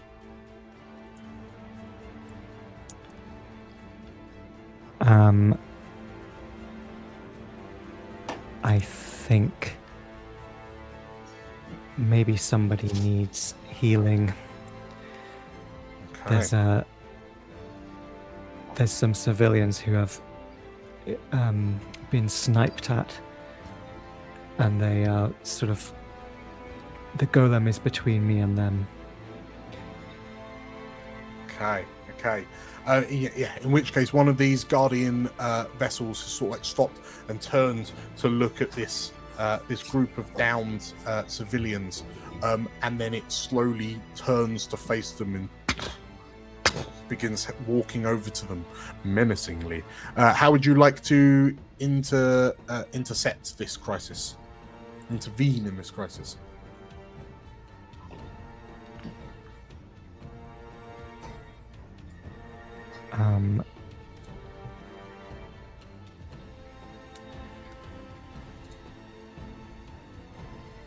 I think I might throw up a barrier or another kind of shield around these people. Okay. I'm gonna ask for another willpower, I believe. As I'm in the same segment, can I help? You can. Yeah, why not? Can I fire at the golems to get its attention so Veronica doesn't focus or something like that? If you do a group, Veronica, if you do a group roll, and then Walter can chip in, and then that you would then roll, and you can get the +1, and that will represent you distracting the. Is it still difficulty 10? It's difficulty 13 because the golems are making things hard. So if you click on support group check in chat, and then absolutely bossed it. Beautiful. Big success from Walter. So yeah, by all means, Veronica. Okay, an 8. Would you like to spend a Fabula? Yes, please. Yes, please. No hesitation, this face. Okay, so let's change that 8 to... 8. Would you like to spend a Fabula point? Yeah. Oh, no. No. This is why we've saved up the Fabula Yes. points. Oh No. Would you like to spend a Fabula point, JC? I mean, I have got a lot. You have One got a more lot, yeah. One more time again. I mean, you are really pushing on your theme of mercy here. Please. Fuck. Oh. You could, instead of doing rolling, you could always use a bond, because you have a +3 bond with Kaya. If you can justify that one in a roll, that would give you. Yeah, they got the special thing. Yeah, they got a special thing. I think you have a 3 with me, but I Oh, only have no. 1 with you. Oh, Oh, I see. Well, I mean, you've still got 6 Fabula points if you want to keep going. No, I can't keep going. Okay. In which case, between the two of you, like Walter, you're firing at the back of this golem, and it's like bolts of lightning are kind of crackling across its silver hide. But it's in place. I mean, Veronica, your assessment is absolutely correct. It is imposing and relentless. And you watch as it kind of stomps over to these civilians, and then you have to turn away as you hear the sound of the sword arcing up and down, cracking with such ferocity that it cracks the cobblestones underneath the poor civilians. Both of you, Walter and Veronica, I'm going to inflict you with shaken as you witness the brutality of these vessels. Who wants to go next? Ruvain or Walter? How are you doing, Ruvain? Panicking. Yeah. Ruvain is like on their own, right in front of the golem right now. Well, shall we check in with Ruvain? Let's check in with Ruvain. Panicking. Run. Panic! The hell! Run. Oh, Okay. It's just you, some nobles, and some honking great 10-foot tall golems. What do you do? oh yes. Right now, probably heavy panic. Like Yeah. freaking out. You can see in their face. Freaking the hell out right now. But at the same time, they can't run because Andrea is right there along with a bunch of civilians. So they're just kind of frozen for a second. But what can I do against a damn golem? They have to make an opening for the others to go through. But the problem is, because the other soldiers are there too, right? So like, it's not like they can just... I mean, you could play hide and seek with the vessels. Yeah, I think that's the only way to be able to do it. For now, at least, to buy time. Okay. I feel like, because they are going to be... Okay. So, I think what they're going to end up trying to do is to bring as much attention to themselves as possible while playing hide and seek, so Okay. that the others can skirt around and leave. Okay, so you're offering your body up as a distraction. Okay. Yeah. I'm going to ask for a willpower because you're making a scene of yourself, but then also dex because you're trying to dodge like a half dozen murder machines. Their dex is awful, but let's pray, hopes and prayers. Hopes and prayers. It's a difficulty 13 now because there are vessels in your face. All right, so attribute, right? Attribute check. Attribute check. Yep. Willpower dex, and then make it a difficulty 13, or click on the hard button, which is the orange button. Got it. Right, dex willpower. click on the button to make it hard. Oh no! We're gonna have to try again. I've got a free one. Would you like to spend a Fabula point? Yes. So I think what they're gonna do though instead. Oh wait, what am I doing? I'm just gonna click on it proper. 1 sec. Yeah. I'm gonna do invoke a bond. No, not push. No, a trait can be used for bonds, right? No, but bonds will only give you a bonus based on the bond that you have. Okay. You want traits if you want to re-roll. Yeah, because Traits or themes. With Lathria was right there. That's why I figured that they might push it a bit to roll it to try again. Yeah, I mean that bond's going to get you at most to 5. And you need 13 to pass. I might try maybe the origin because little kind of surrogate dad is right there, which is like little home. Yeah. So do You're origin. protecting your uncle. Yeah. God damn it. I mean, I still have more. Might find a Fabula point. I have a feeling this is not going to be. I feel Dan's going to make us short for the amount of times he says, "Do you want to spend a Fabula point?" Oh, I should. I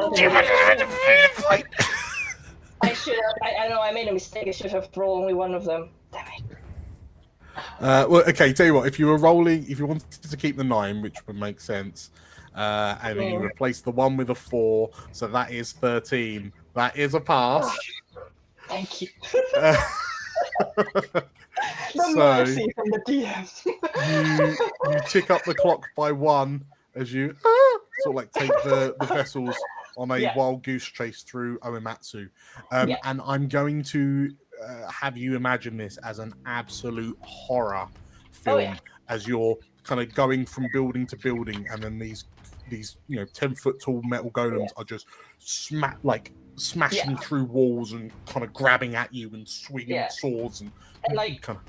Keep in mind, like that, Ruvain, it technically outside of the stats, it's a dancer, so you'd think the dex is high in that regard. But in terms of having to fight and run, not so much. So they are struggling, clambering, climbing, and just freaking the hell out, as they go. And as you're doing that,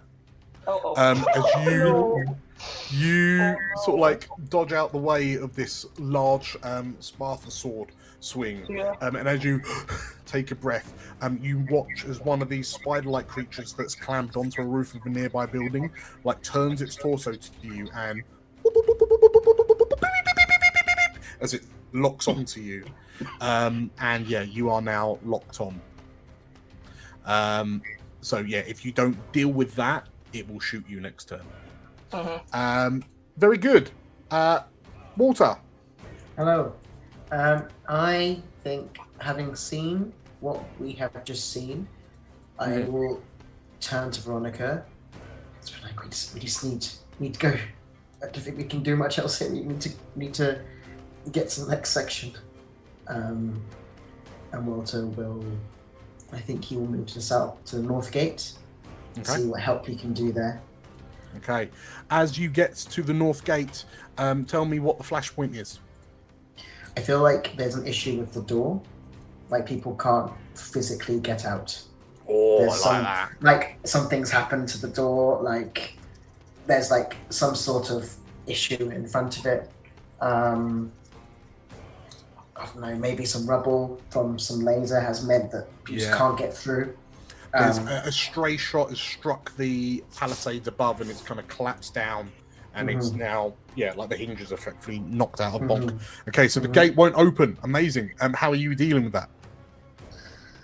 Just gonna do what I do every time, Dan. I'm just gonna tell everyone to stand back, and I'm gonna fire at that door to make enough. Just use the bolt gun to just blast a big enough hole for people to get out. You're just blasting holes in it. Amazing. I am going to ask this time, because it's very hard to miss. I mean, it's hard to miss a barn door. So I will instead ask for, I'm going to say Dex Insight, because you've got to aim, you've got to know where to shoot, and you've got to aim properly to hit it. Sure. So you're aiming for structural points. Nice. And is my do you want difficulty Freya's still help? Yeah. 10 because there are no vessels nearby. Yes. Cool. That's fine. I will do that. If you're taking Freya's help, that's +1. Okay.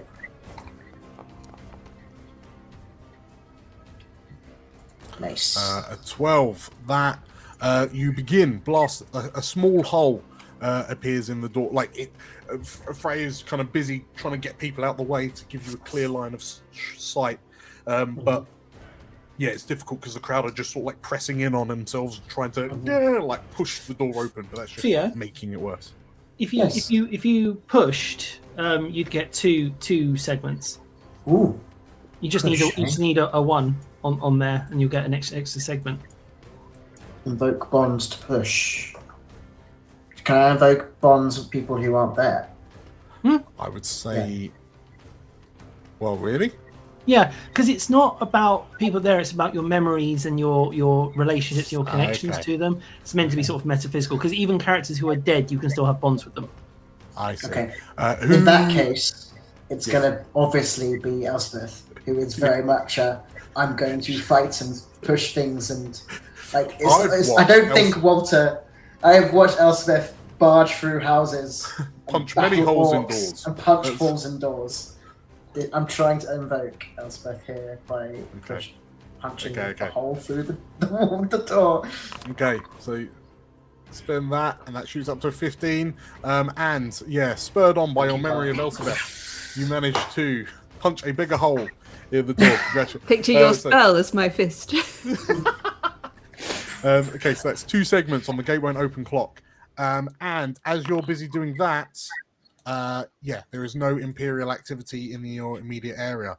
That is very good. We are at the end of round 3, so what I'm going to do is tick up the overrun clock by another 2, taking us back to 4 of 8. I'm going to, oh boy.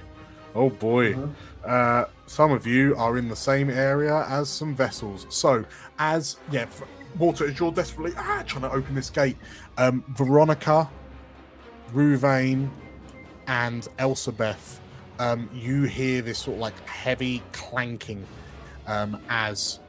Where's Kai? Oh, Kai's up in the plateau. That's why I was kind of hoping to be in the rise, so I could also be in this, but oh well. You hear this sort of like loud clanking, and I'm going to bring the 3 of you into a combat with the vessels after a quick break.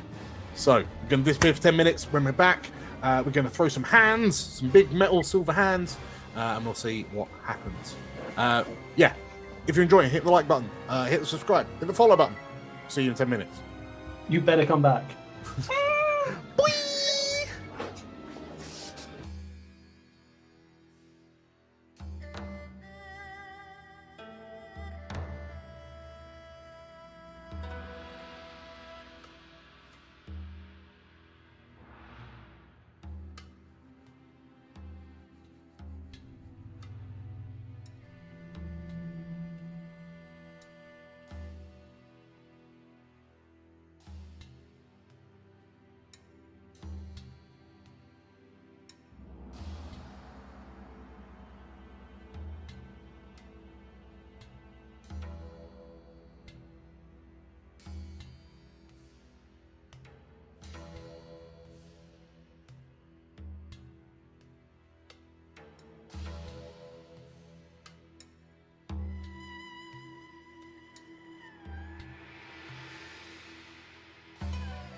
Mm-hmm.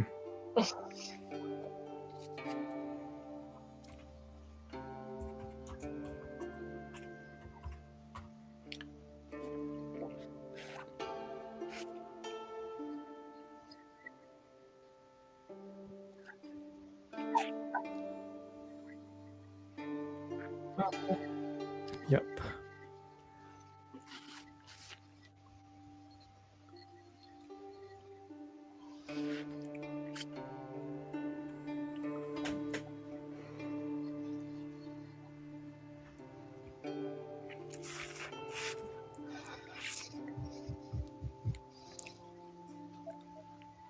Silly me.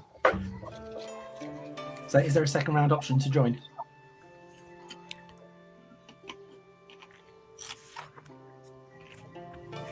Okay.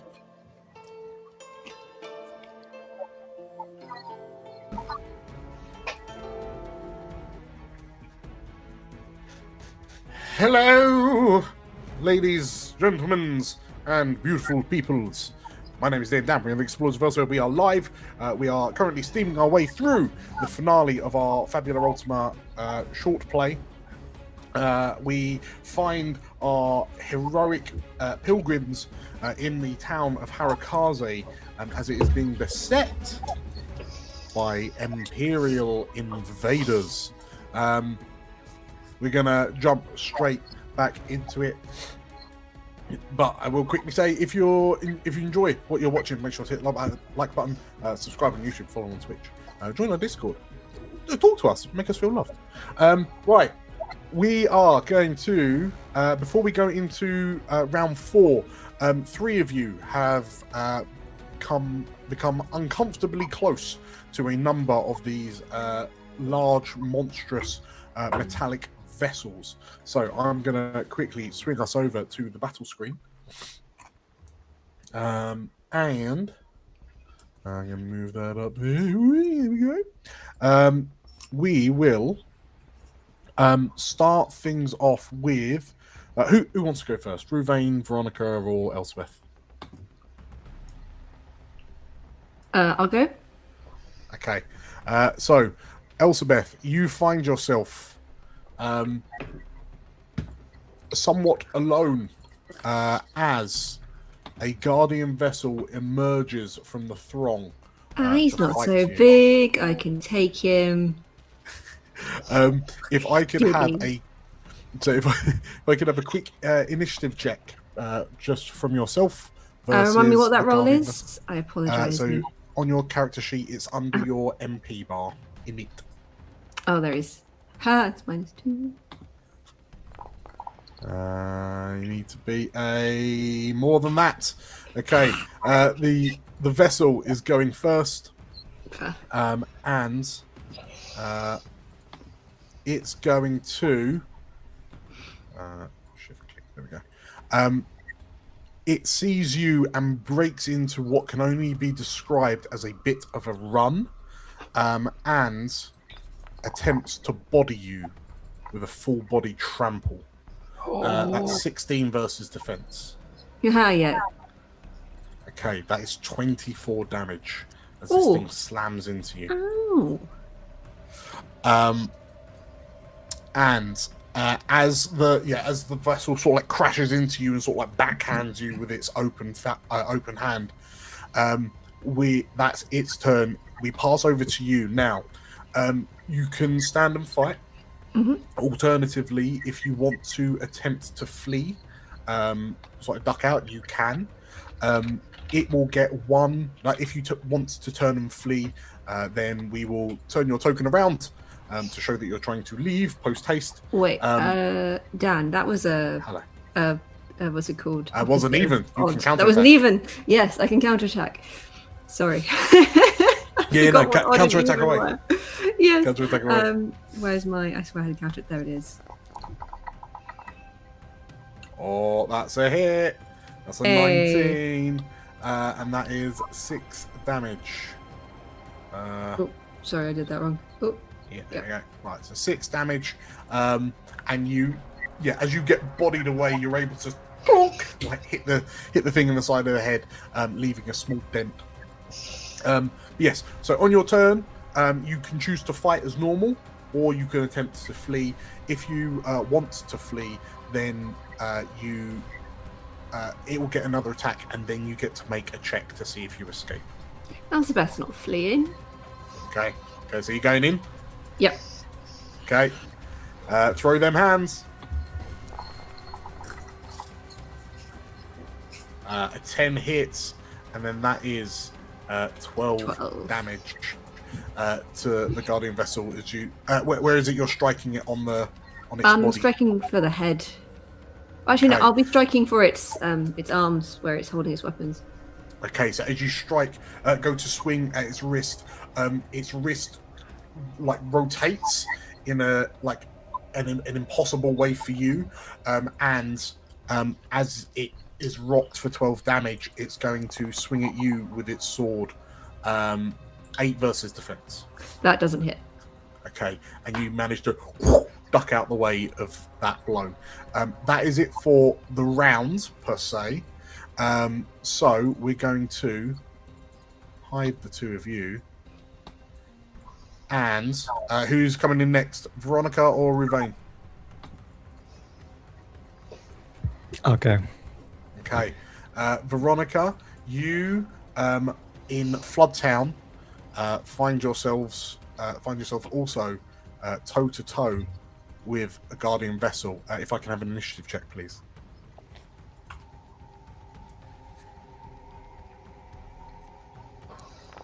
That's 12.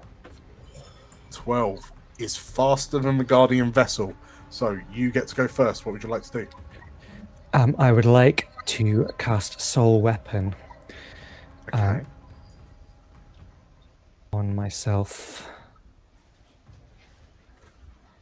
I don't actually know how to apply that to myself. If you just click on the target receive, so if you have yourself selected and click on the Soul Weapon button, it should, theoretically, apply it to you.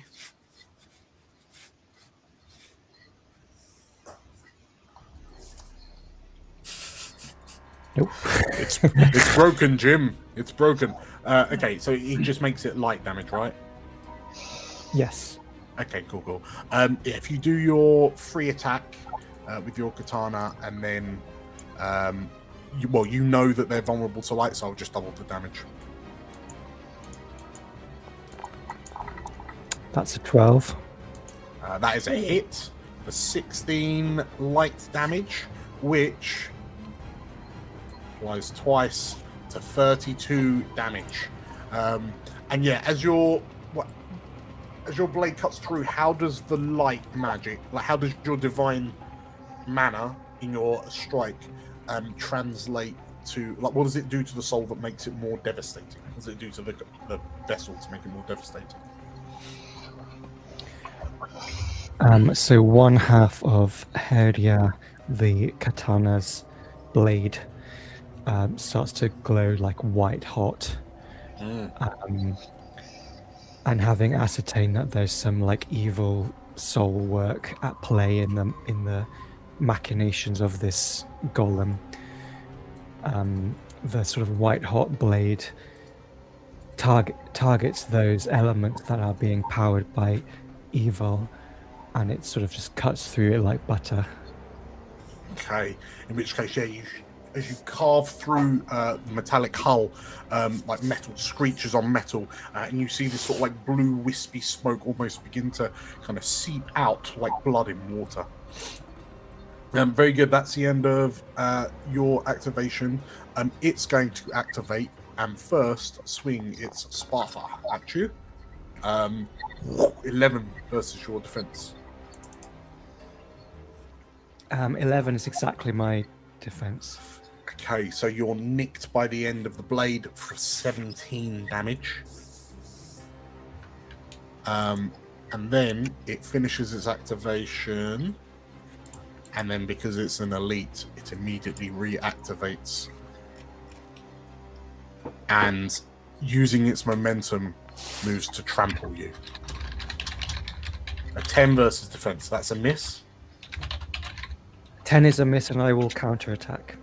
Okay, amazing. So using its momentum against it.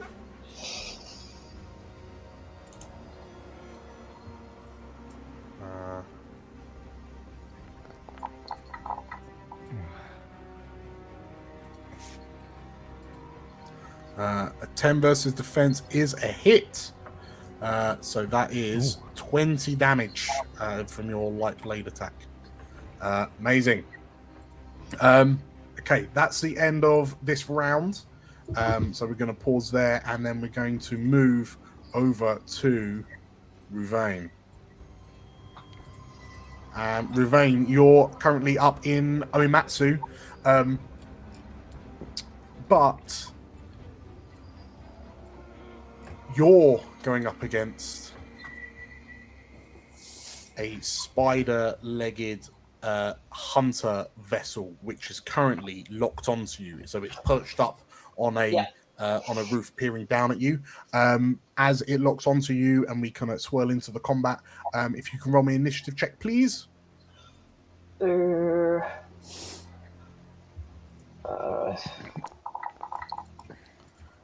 it's locked on, so it's already guarding. Okay, a 9 is slower than it, so it's going to open up by firing that beam at you. It rolls a 12 versus your defense. It's a hit. I have like 7 defense. Okay, it deals 20 damage to you, 20 light damage to you, but then you suffer an additional 5 as the beam sears through your clothing, and the lack of armor makes you take an additional 5 damage. Can you add that somewhere? Yeah, I've just done it for you. Thank you very much. Okay. So yeah, it asks you, and you are now in crisis. It is your turn. What do you do? In a panic, I will do what I do best and try to stop it. Okay.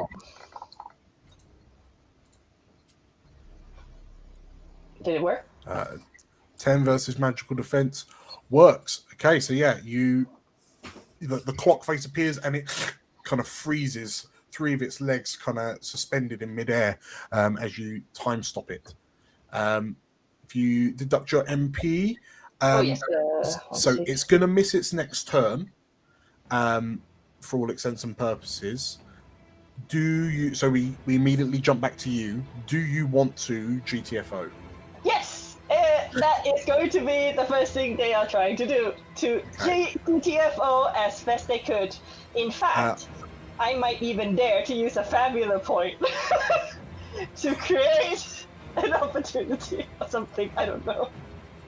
Well, roll me a dexterity insight because you have to scope out your escape route and then actually do it.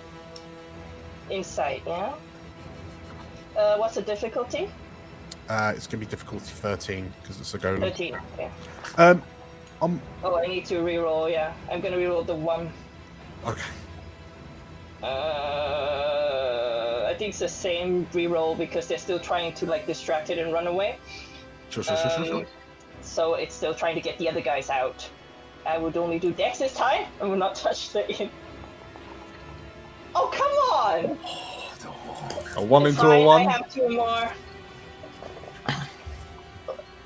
So you are attempting Time to burn it. Time to burn them. You're attempting to flee. Are you kidding? Yeah. Do I use the last one? That's fine, because what I was actually going to say is the golem's frozen. Like, you've frozen the vessel, so I will accept a 10. So, yes, that's fine. You managed to escape from the scene, and the vessel is left behind as the time lock spell kind of shatters and it begins skittering around again. Okay, we will jump back over to so that's the sort of like in combat. We'll now switch back to Harukaze proper. So 3 of you are engaged. Who wants to go next between Water and Kaya, as you're not engaged at the moment? After you. Sorry, beg your pardon. As this is all happening, you thought that the cutscenes were finished. You see So Kaya, you see the portal in front of you like warble, and I guess from where you're stood, you can see through into this foreign land that is from where you're stood, you can just see, like, as far as the eye can see into the horizon of this strange place is just what appears to be like a military camp. There are just rows and rows of tents, like supply tents, organizational tents. To look at it, you're immediately brought back to the War of Dragons, like scenes you saw in the War of Dragons. But the portal warbles, and then through it you see a number of large shapes kind of rolled out by groups of Imperial soldiers, and you quickly realize that these large shapes are what appear to be artillery cannons. God. Large shell-like constructions on wheels, with a greatly enlarged version of the firearms that some of these soldiers appear to be carrying. Like a two-pronged fork that sends out presumably these blasts of necrotic mana. The reinforcements are here. So yeah, who's going first, Walter or Kaya? I'll let Walter go first. Go, Walter, go. I mean, Walter's not too aware of the he knows that Veronica's staying behind, but he's still very concerned with what's going on in front of him. He's trying to Get that door open. So he's going to try and get that door open. Okay. So he will roll. What was it again that you asked me to roll? Insight and Dex, was it? Insight and Dex, yeah.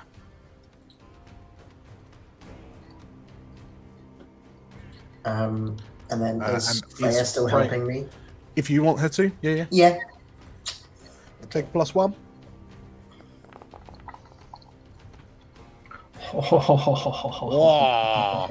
And with a deafening boom, the north gate is blown open as you overcharge your crossbow bolt, crossbow bolt, and as wood splinters out, and the hinges kind of blow away.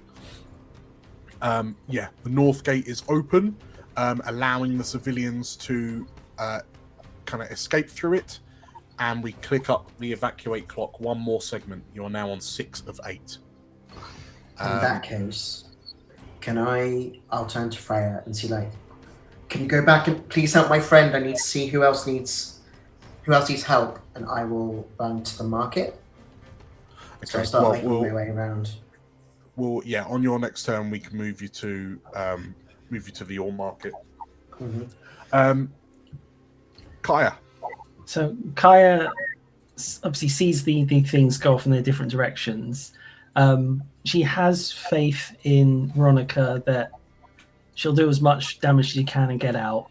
She worries for Ravane a second until she sees like a giant clock appear in like the sky. And there she looks down to the battle happening between Elsabeth and the thing. She realizes that if anyone's not going to walk away from a fight, it's Elsabeth. So she's like, Walter ain't going to forgive me unless I do something. And she basically slides down, bounces off the roofs, and then she comes and joins the fight.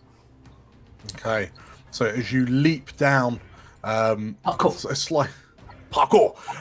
So you're joining that battle? Yeah. Okay, I'll switch us back to the battle screen. So this time we've got Elsabeth fighting your damaged Guardian vessel, and Kaya appears alongside of you. Amazing. So Kaya will slot you into the initiative, but the Guardian vessel is going first.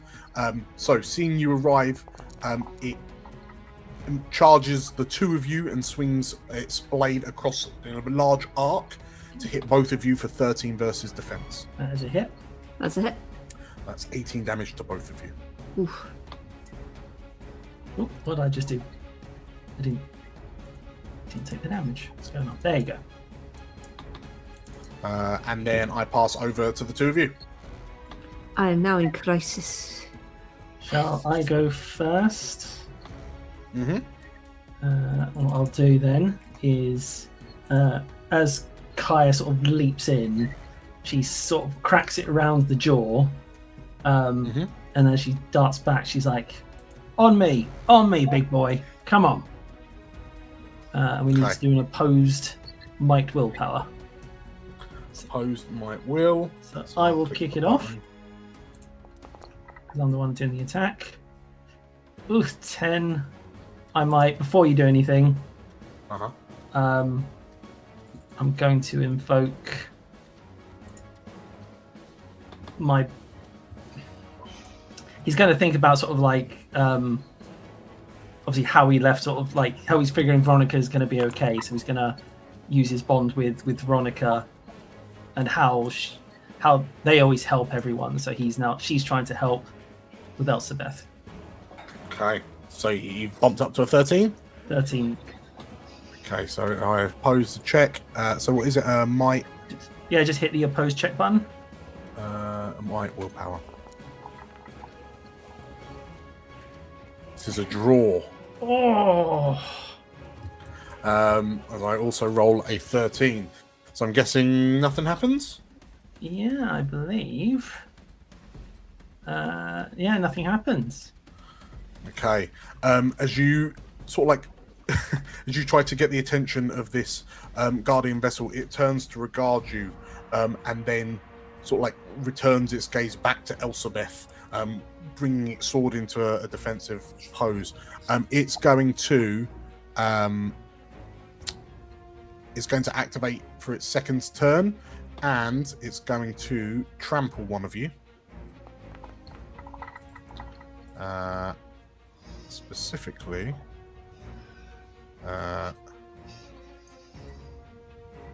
Elizabeth, I'm so sorry. So it's going to run at you for 11 versus defense. Does my defense change at all for being in crisis, or is... No, it just means No, then it doesn't hit. Ooh, okay.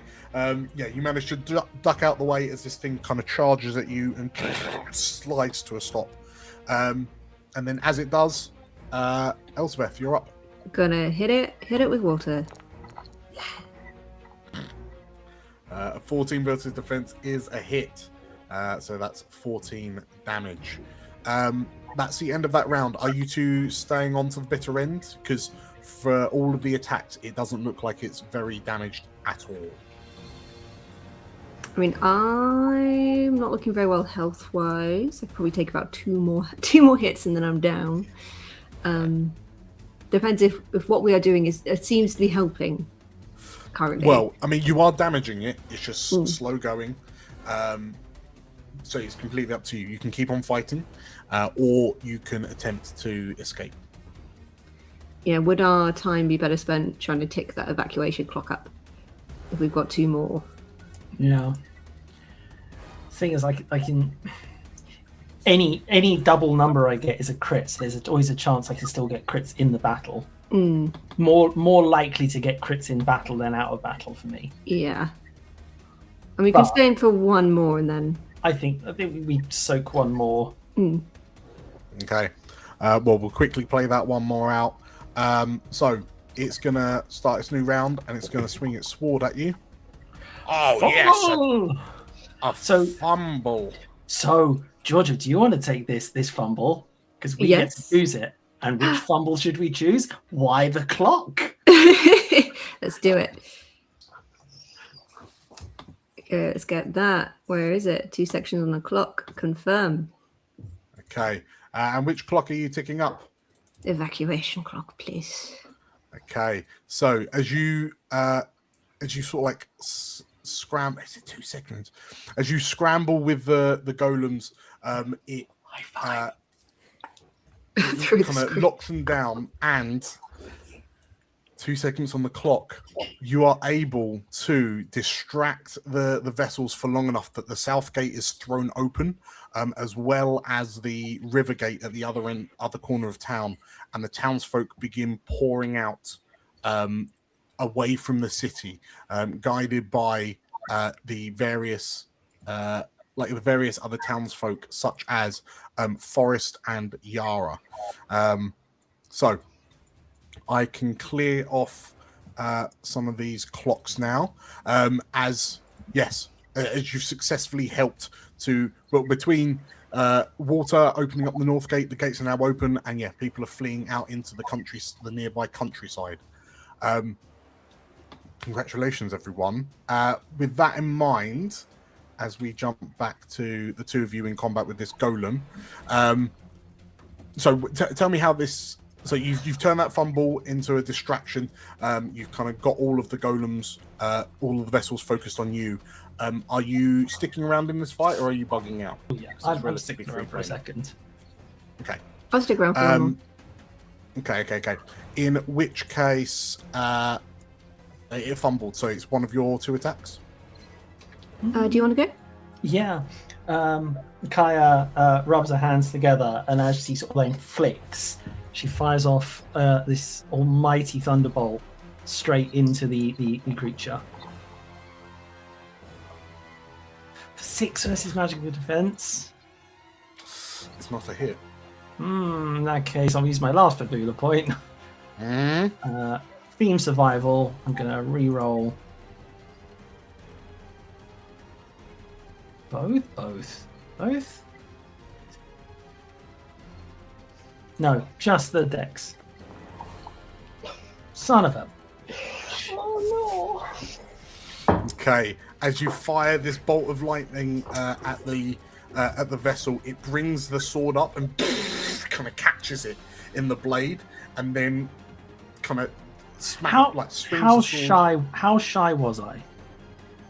Well, you've not checked. That's a point. Sorry, I've realised. Sorry. Let me just have a mulligan a second. Okay, can I have a mulligan to instead use a bond instead? Okay. And how much is the bond? I forgot we'd reread it. And if I use my bond with Veronica again, that would bring me well and truly over, because it's 8. Okay, so it takes you to 8. It takes me to past 8. It takes me to 9, I think. Yeah. Okay. In which case, as it catches the lightning on the sword, and you realise it's going to sort of like ground the attack. How does your bonds allow this kind of extra oomph? I think just thinking about like watching all the villagers getting away, feeling that, you know, unlike the battle in which she's been in and all the help she's been getting from Veronica, to sort of like feel okay with being on the wrong side of the war. She just sort of does some sort of meditative things that she sees Veronica do, and she basically just summons up, and then just suddenly as she pushes forward, just this surge of lightning just comes out and just starts cracking from the sky, and it comes from everywhere. Okay. In which case, it hits and it takes 58 damage as the lightning blasts into its internals. Amazing.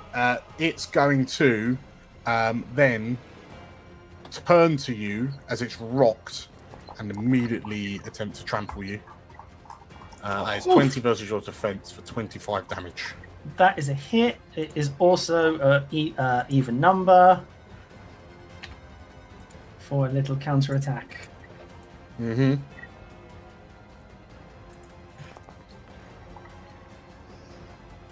Or 8 versus its defense. That's a hit. For 10 extra damage. So 20 because it's still bolt? No, it's not. It's not, because that was a proper lightning bolt, not lightning fist. So 10 damage. Okay, so it's pile drives into you, and you've managed to kind of clock it as it runs you over. Elsabeth, whilst it's pummeling Kaya, short turn? Yeah, she's going in with her hammer. It's 13 versus defense. 13, you land a decisive blow for 14 damage, and it is somewhat rocked. We will put the 3 of you away for a moment and return to Veronica back over in Floodtown. Your sword is glowing brightly. from the soul energy that's the divine mana that's coursing through it. You get to go first. I think I am going to cast Barrier on myself. Okay.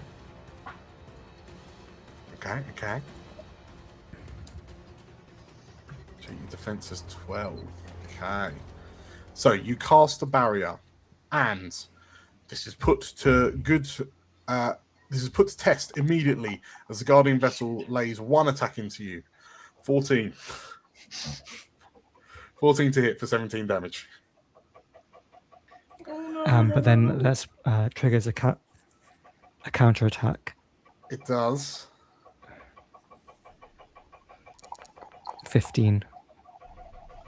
That's a hit for 10 damage, and it's light, so we'll apply that twice. Okay.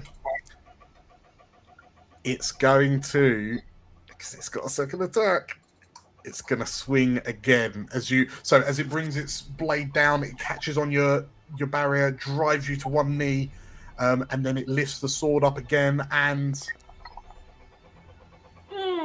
15 versus your defense for 17 damage.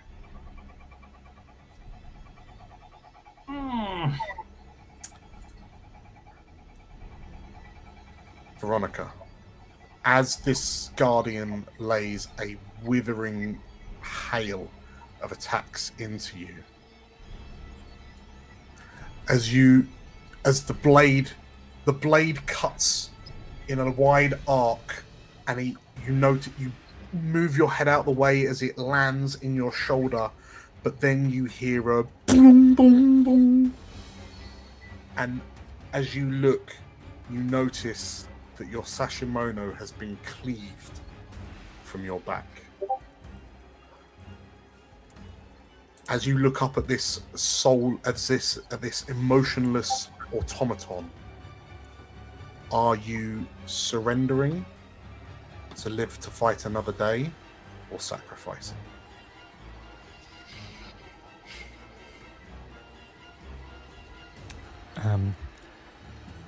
So Veronica is reminded of the one time in her life where she took another person's life on the battlefield. She offered him her mercy, and he refused. And she looks up at this godless creature, and she thinks it doesn't deserve her mercy.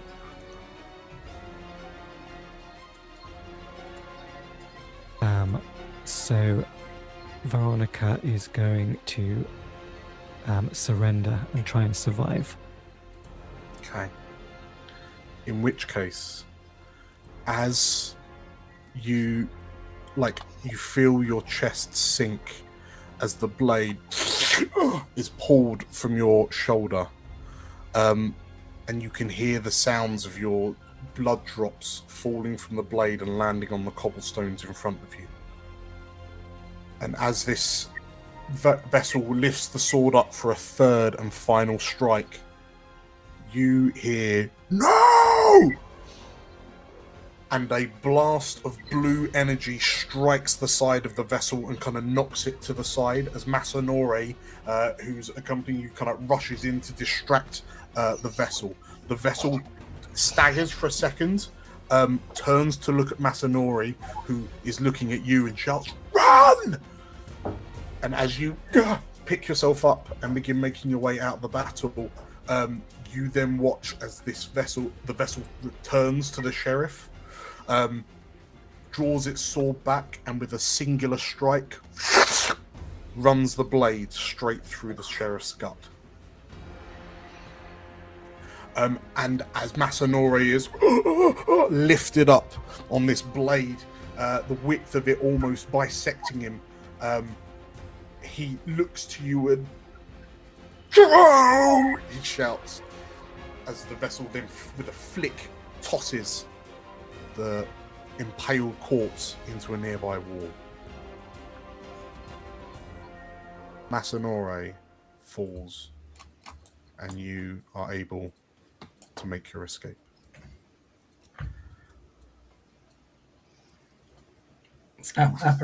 Apropos, because one of the surrender things is you lose an item, and losing the flag, I think, is...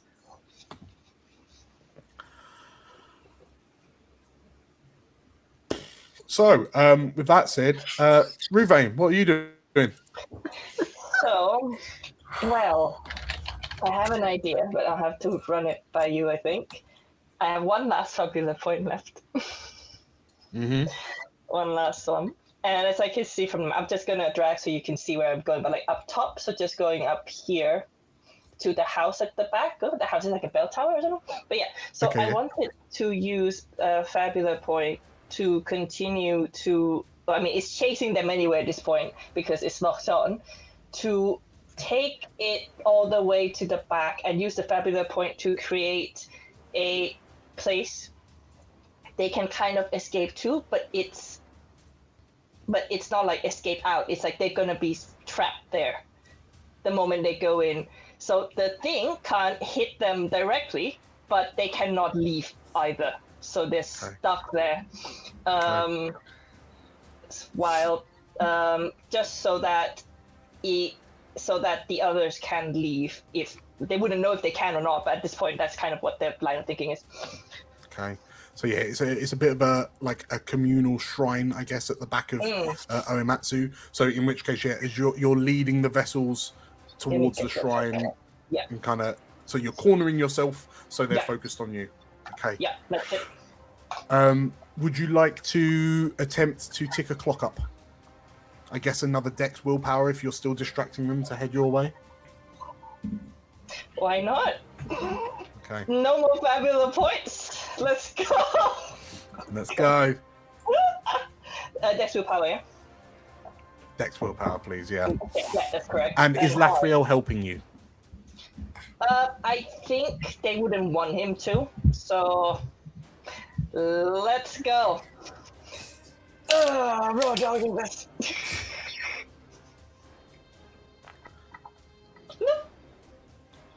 Okay. You make your way up to the shrine. The vessels are in fact you've got no Fabula left. Okay, the vessels are following you. But then this is the end of round, isn't it? Okay. As you make it up to the shrine, the vessels kind of approach you and then stop in almost in like a semi-perimeter, just looking at you. And then, like, what is it you're shouting to them to try and kind of provoke them to engage? They're throwing rocks at it. Okay. As you begin throwing these rocks at the vessels, you watch as the vessels take a step backwards. And it's the first time you've seen them not walking forward in a methodical manner. And as you're wondering what's happening, you hear this staccato from up on the plateau. And as you look up, you see what appear to be 3 arcing balls of light seeming fired from the artillery cannons on the plateau towards your location. And as you realize that the vessels have taken a step back to get out of the blast zone, the artillery rounds smash into the shrine you're in, explosions ripping out and tearing the buildings that you're using as cover to shreds.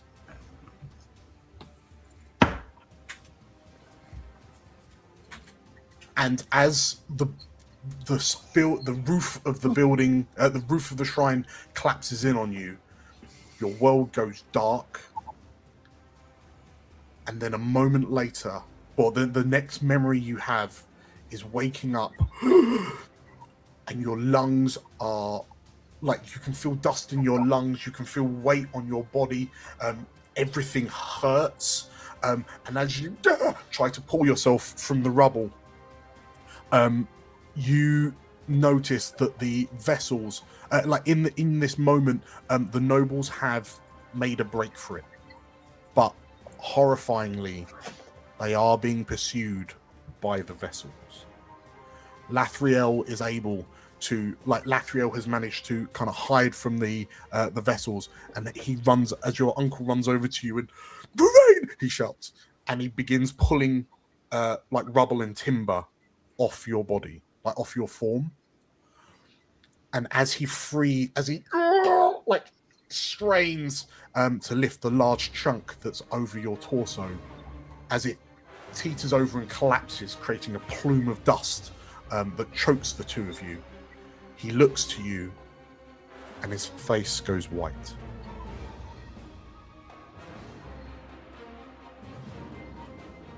As he looks down at you, he looks down upon you, and you realize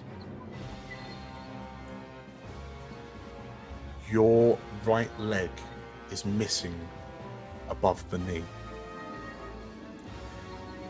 seemingly severed by the explosion. And as you blink, you then, as the adrenaline starts to wear out, you then feel this throbbing pain in your head. And as you bring your hand up, you feel what appears to be a large shard of wood jutting from your left eye socket. And as Lathriel sort of like is holding your head and trying to console you, his voice seemingly gets further and further away, and you pass out.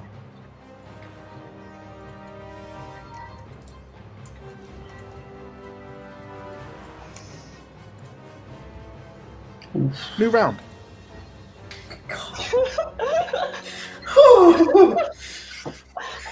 I'm sweating.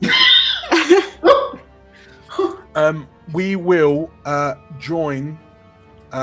Well, so the overrun clock, I'm going to tick. I know evacuate's already done, but I'm going to tick up the overrun clock by another 2. We'll start a new round. We've got Walter, Kaya, and Elsabeth still in play. Let's go for Walter. You were running to Ore Market, yeah? Yeah. Now I've helped people get out of the north gate. I'm just trying to make sure, because I assume from the evacuate clock that we've got as many people out as possible. I think he's just trying to wrangle up stranglers, people who have decided to like hunker in their homes to hide. Like he's thinking maybe people are hiding out in the market. He's just trying to make everything, trying to find as many stragglers as possible. Okay. In which case, as you are sort of like running from Northgate to Ore Market, you've just heard this staccato boom, boom, boom, boom from up on the plateau, and you've heard the whistling as sort of like rounds of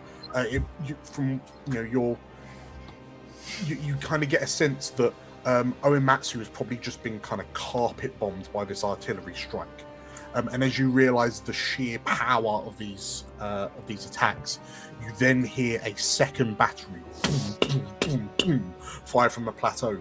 But this time the whistling gets louder rather than quieter, and you watch as these orbs of silvery blue magic start crashing into the buildings of Ore Market, explosions ripping out and shredding some of the buildings.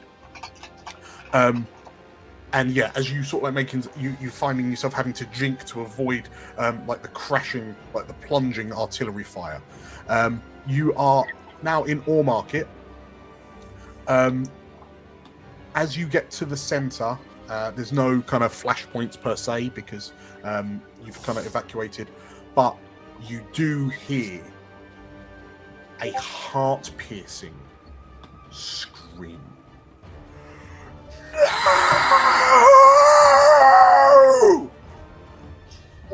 It seems to have come from just up ahead. I'm running towards the screen. As you round the corner, you find Holland, the blacksmith, and he's looking at his blacksmithy that has been leveled by an artillery strike. Adelan! Jolsa! No!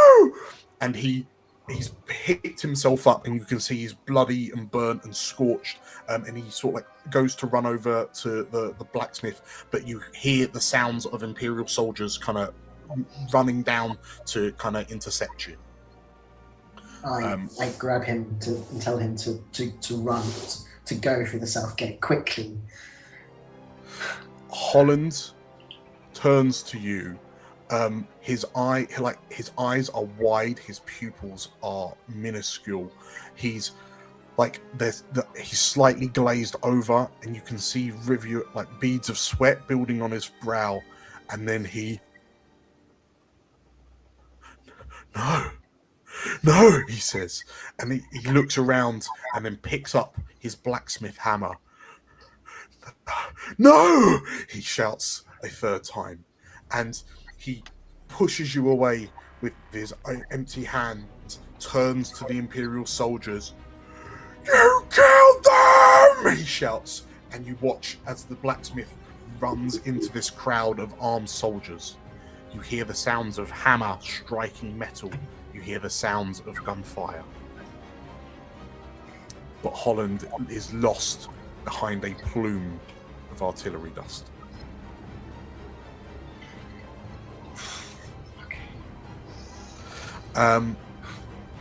Is there anything? Are you doing anything else in Ore Market? If that's really, I don't think so. I think having watched that, and he's shaken already. I feel like he'll want to find his wife. He'll want to find his friends. He will do what he can, and start heading in their direction. Well, tell you what, as you make your way, we'll carry on for a sec. As you make your way out of Ore Market, you can see that the area is largely cleared. There's just kind of bodies strewn about here and there, some Imperial, but some Harukazans. But you do hear the sounds of a battle further up the rise, and you spy Elsabeth and Kaya seemingly scrapping with a number of Guardian vessels. Do you mind if I go first, Georgia? Go for it. We switch back to Kaya, Elsabeth, and Walter. As you see your wife and Kaya fighting up ahead, are you joining in? Hell yeah. Okay. In which case we'll bring you in a sec. But Kaya, you're up first. Kaya sees Walter running up the hill, and then looks to Elsabeth. And as the fight's going on, she suddenly bodies Elsabeth out the way.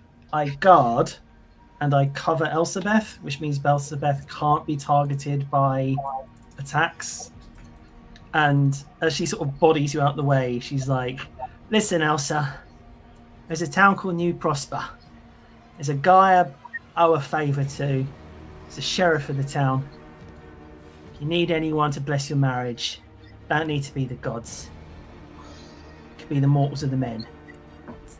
Take Walter. Get him out of here. Go have a long, happy life, all right? I got this."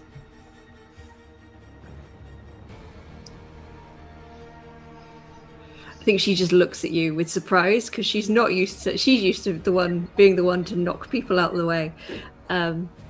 So she just looks at you. Just see this confusion that you're not sort of used to seeing on her face. Did you say that? All right. Go. Elsabeth, are you bugging out? I will run. I will run to my husband. Okay. You see Walter running up the hill towards you, and as Kaya kind of gives you the nod, the two of you depart the battle. Kaya, you're blocking, right? Yeah, at the moment, yeah. Cool. The vessel attempts to trample you. 9 versus defense. That is a miss. Okay. So I think that's the wrong vessel because that was not in crisis. Oh yes. There we go. And then it swings its sword at you. 12 versus defense. 12 is a hit. That's 18 damage halved. Mhm. And it's top of turn. So who goes first? You go first. I go first. So I will break guard. And she'll switch to her jackalope style. So she starts bouncing on her feet, letting her defense down. And she goes in for 2 strikes. Oh, that's meant to be high roll 0. But 13 versus defense. That's a hit. So So- high roll is 7. High roll 7. She's instead going to apply dazed and weak upon it. Okay, dazed and weak. From your bone breaker. Bone breaker. She does 2 bone breakers. Oh, I okay. can't. Never mind. Oh wait, no, wait. That's fine. It's fine. Carry on. I can. It is weakened, but it is not dazed. It appears to be immune. Okay, it's my turn. Okay, it will do its 2 attacks, so it will trample you again. That is a hit. This is a 12. Yeah, For that's a hit. 22 damage. Yep. And oh, Mm. okay. As you kind of daze and weaken this, as you kind of give it a 1-2, the guardian vessel rocks for a moment and then turns to you. You've managed to knock the sword out of its hand, so instead it just runs at you with open fists and catches you in the gut. As you rock backwards and you drop to 0 hit points. Kaya, Mm-hmm. are you surrendering or sacrificing? Kaya looks to see Elsabeth and Walter not have made a great distance at the moment, but she looks back to see the necromancer obviously interested in her as well, and she's going to sacrifice. Okay. What does this look like? Kaya, as I say, she looks to all these things and she waits till everything starts getting a bit closer. And as she sort of stands up, she brings her fists up, and they're slowly sort of dripping with embers. And as she sort of like readjusts her hands, suddenly around those embers, there's also ice. From the floor, she starts pulling up like earth. The winds start picking up, and slowly but surely, she starts wrapping herself in the elements as lightning starts crackling between them. May I interject? You may. Does it look something like this? Yeah, something like that. And she goes full avatar state, if you will. And as she sort of pulls it all in, it all comes into a second and sort of disappears. And then as like the necromancer and the guardian gets close, she just looks up, her eyes are bright white, she just goes, boom. And then unleashes everything in a fundamentally small thermonuclear detonation as she just goes, well,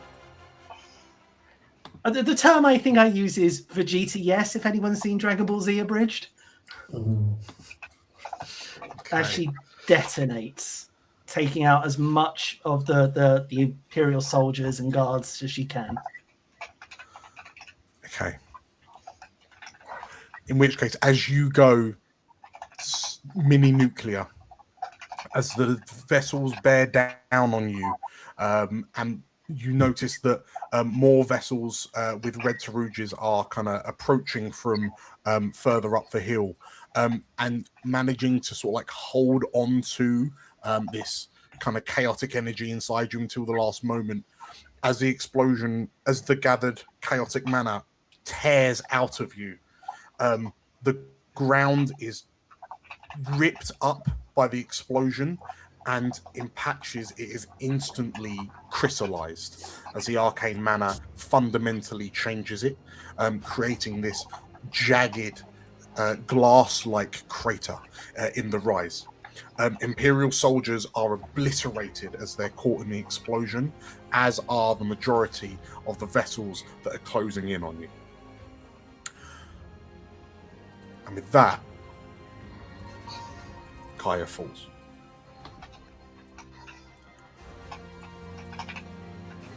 which leaves us with Elsabeth and Walter. As you, like, Walter, Elsabeth is in a bad way in the grand scheme of things. What do you do? Well, I have this little fancy trick. She's seen him do this quite a few times before. He brings out spending some of my inventory points. I can have a Magisphere, so he like rummages into a pocket and produces this very small little orb that kind of floats and starts to shine, a kind of beautiful like green, and I can cast Heal. And Well, that means... more people need this, not me. Shush. And he's very stern about it. Each target gains 40 hit points. So you now get... Yay. No longer in crisis, probably. Just in case, my love, we need to get out of here. Have you found the others? What? We have, and I think as they're talking, there's that explosion outside. Yeah, I guess the two of you would have been knocked to the ground as Kaya detonates. And as you, your worlds kind of disappear for a moment, and as you open them, you've got stars in your eyes and everything kind of is shifting in kind of chroma color as the arcane mana, like an intense arcane mana from Kaya, just saturates the local area. You hear some footsteps running up to you, and in front of you, like stooping down, a familiar looking Ignan sprite drops to one knee, and Emmett Clarkenshield, your fellow artificer, this isn't the time to be lying down on the job. Let's go. Emmett, I didn't even... Oh, never mind. I was so glad you're okay. We need to get out. What about the others? Where are they? I don't know. I have no idea where they are. Veronica was fighting a golem. I did tell her to run. I don't know if she's okay. I don't know where Ruvain is. I don't know. I just don't know. I think we have time to find out. Emmett kind of, his eyes wide. It's not safe. We need to go. South gate, North gate. Which gate is the best? The South gate was okay. The South gate is secured. Follow me, he says, and sort of like as he kind of pulls, he sort of like turns and pulls out what appears to be a wrench, and as like a defensive weapon, and sort of like stalks ahead of the two of you, and this is why we should have stayed in Avamore, Walter. I told you, but would you listen? No. Shut up, you old thing. As the three of you begin making your way to the South Gate, Elsabeth, can I have an insight willpower, please? You may. Oop. Insight willpower.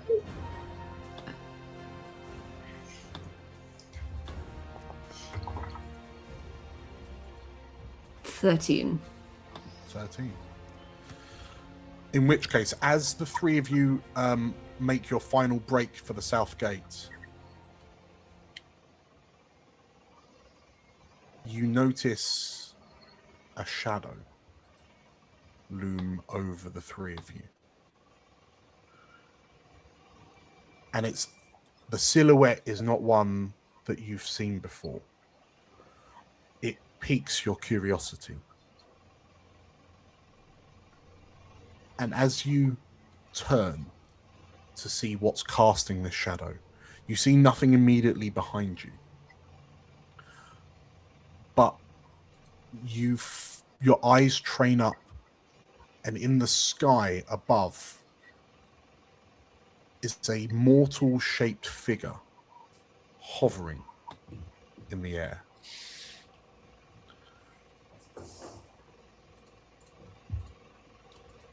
It appears to be glancing down at you. There are 8 spindly writhing beams of light emerging from its back. Its armor gleams with silver, similar to the rest of the Imperial soldiers, but her helmet seems distinctly more decorated, with a metallic left to right. Oh shit! I forgot Crest. the word. Crest. Thank you. In her right hand is clutched a wicked-looking lance with fluttering ribbons attached to it. And as you peer closer, you realize that this creature's skin is a chrome-like metal substance. The figure's eyes flash. Water, you kind of bump into Elsabeth as she turns and stops to look. And as this warrior's eyes flash in your direction, in the blink of an eye,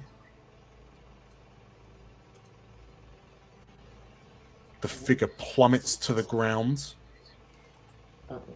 and the lance bursts into Walter's back and explodes out the front of his chest. God damn it. As Walter, as you are rocked by the speed and the force of this attack, and as you drop to your knees,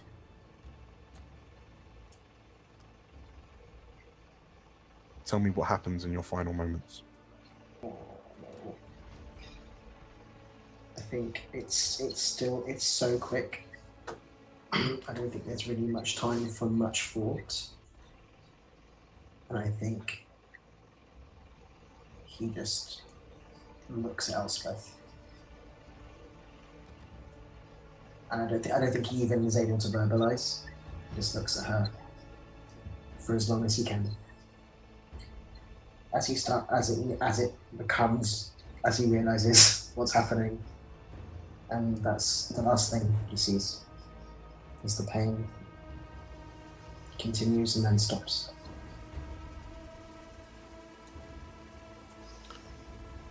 Elsabeth, what do you do? I think for a moment she's rocked. She was just holding his hand, and she's been able to protect him through so much. But she just looked away for a second, and she thought because she was healed she'd be fine. And I think as that realization comes over her, she lets out a scream and just goes for this thing. As you... Well, please make me an attack roll. Ah! Is that initiative? No. Yeah, no, just straight attack roll. Oh, that. I was bamboozled. There you go. 14. 14. As you swing your hammer, it connects with the side of this creature's helmet. And she doesn't flinch. I go again. She just absorbs the attack. She takes 13 damage. Swing again. Oh, that was too many dice. But they were both the same, but it's fine. Okay, perfect. We'll take the top one. 18 versus defense. You swing again, this time hitting the torso. She doesn't flinch. All the while, she stands there stoically, her hand on the spear, impaling the corpse of your husband. And as you land the second blow, she slowly turns her head to look at you. The tendrils of silvery light in her back flap as if wings, and she begins to float up into the sky and out of reach, with water still attached to the end of her lance. She's taking him?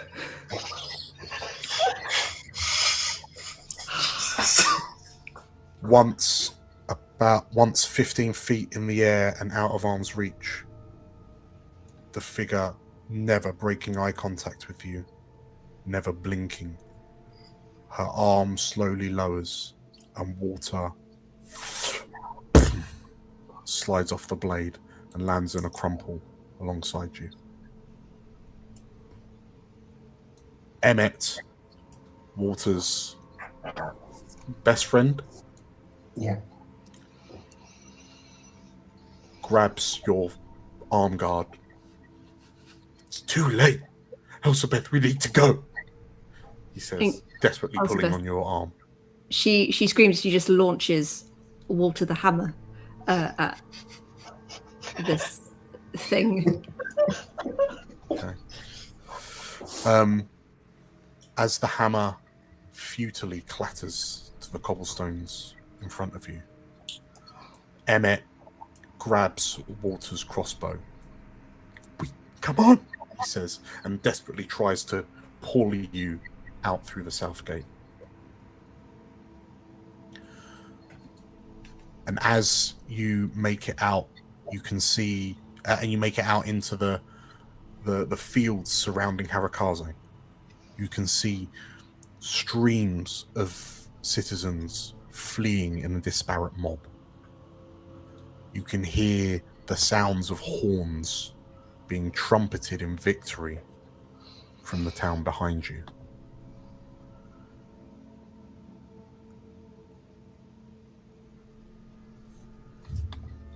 And as you disappear into the wilds of Califar,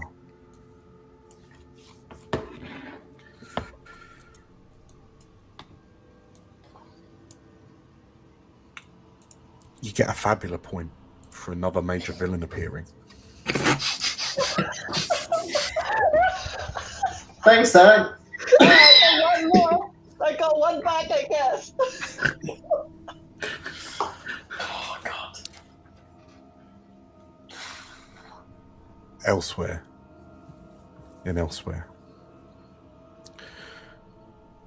two figures float above this recently conquered town. An angelic, silver-winged creature. A collection of souls contained within protective bindings. Then as Pontifex Orican turns to regard his attack dog, the recently ascended Divus Desdemona, Orican thinks of smiling, no, but realizes the futility, knowing his lack of physical form. Desdemona, signal the rest of the troops.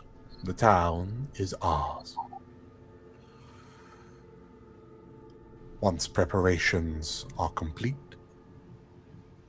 Project Eclipse can begin. And as Desdemona silently nods and glides down towards the portal, which is now being reinforced and barricaded by Imperial forces,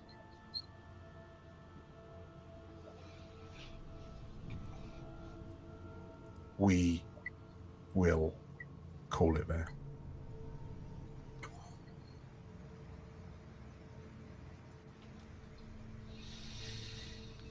Congratulations, everyone. I think Elizabeth is the only one left standing. What? Like, any help? Well, yeah. Yeah, Ruvain is actually on 0 hit points. Everyone, yeah. Elizabeth, you're the only. Yeah, you're the only one who managed to walk out. Cradling your husband's body and his belongings. Sure. Congratulations on completing Last Pilgrimage. if in fact congratulations are the right thing to be offering you right now. Just your popper go wee. Yes, those fireworks, Rebecca. We need those. We will return to Calathar with the start of Campaign 4. Explorers of Elsewhere, Imperium. And when we return, there will be some new faces. There will be some old faces. There will be many grudges. So, if you're excited at seeing where this goes next after this somewhat fraught finale, make sure to tell you what, enough brooding music. Let's go for outro music. Make sure to hit the like button and the subscribe button if you're over on YouTube. Make sure to hit the follow button if you're watching us over on Twitch. If you want to talk to us about what's been happening, there's links to our Discord in the description. And yeah, you can see they are including a lot of the cutscene pictures that we popped up in chat during this stream. Thank you, you five, for playing. You've been amazing. Thank you for those of you who are coming back for Campaign 4. Thank you for those of you who have sacrificed your bodies to not be in Campaign 4. Yes. Thank you. There will be, in the following weeks, we'll be releasing a little bit more information on Campaign 4, Imperium, so keep an eye out for that. But with all that said, thank you all for watching. Thank you all for playing. We'll see you soon. Bye. Bye.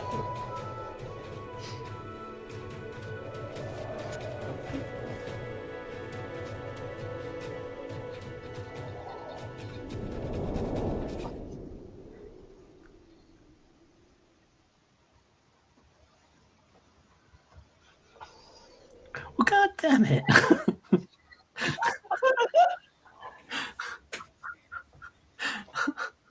I was like, oh, at least I managed to get like fucking like Walter and Elizabeth out. And then immediately, yeah, at least the girls almost.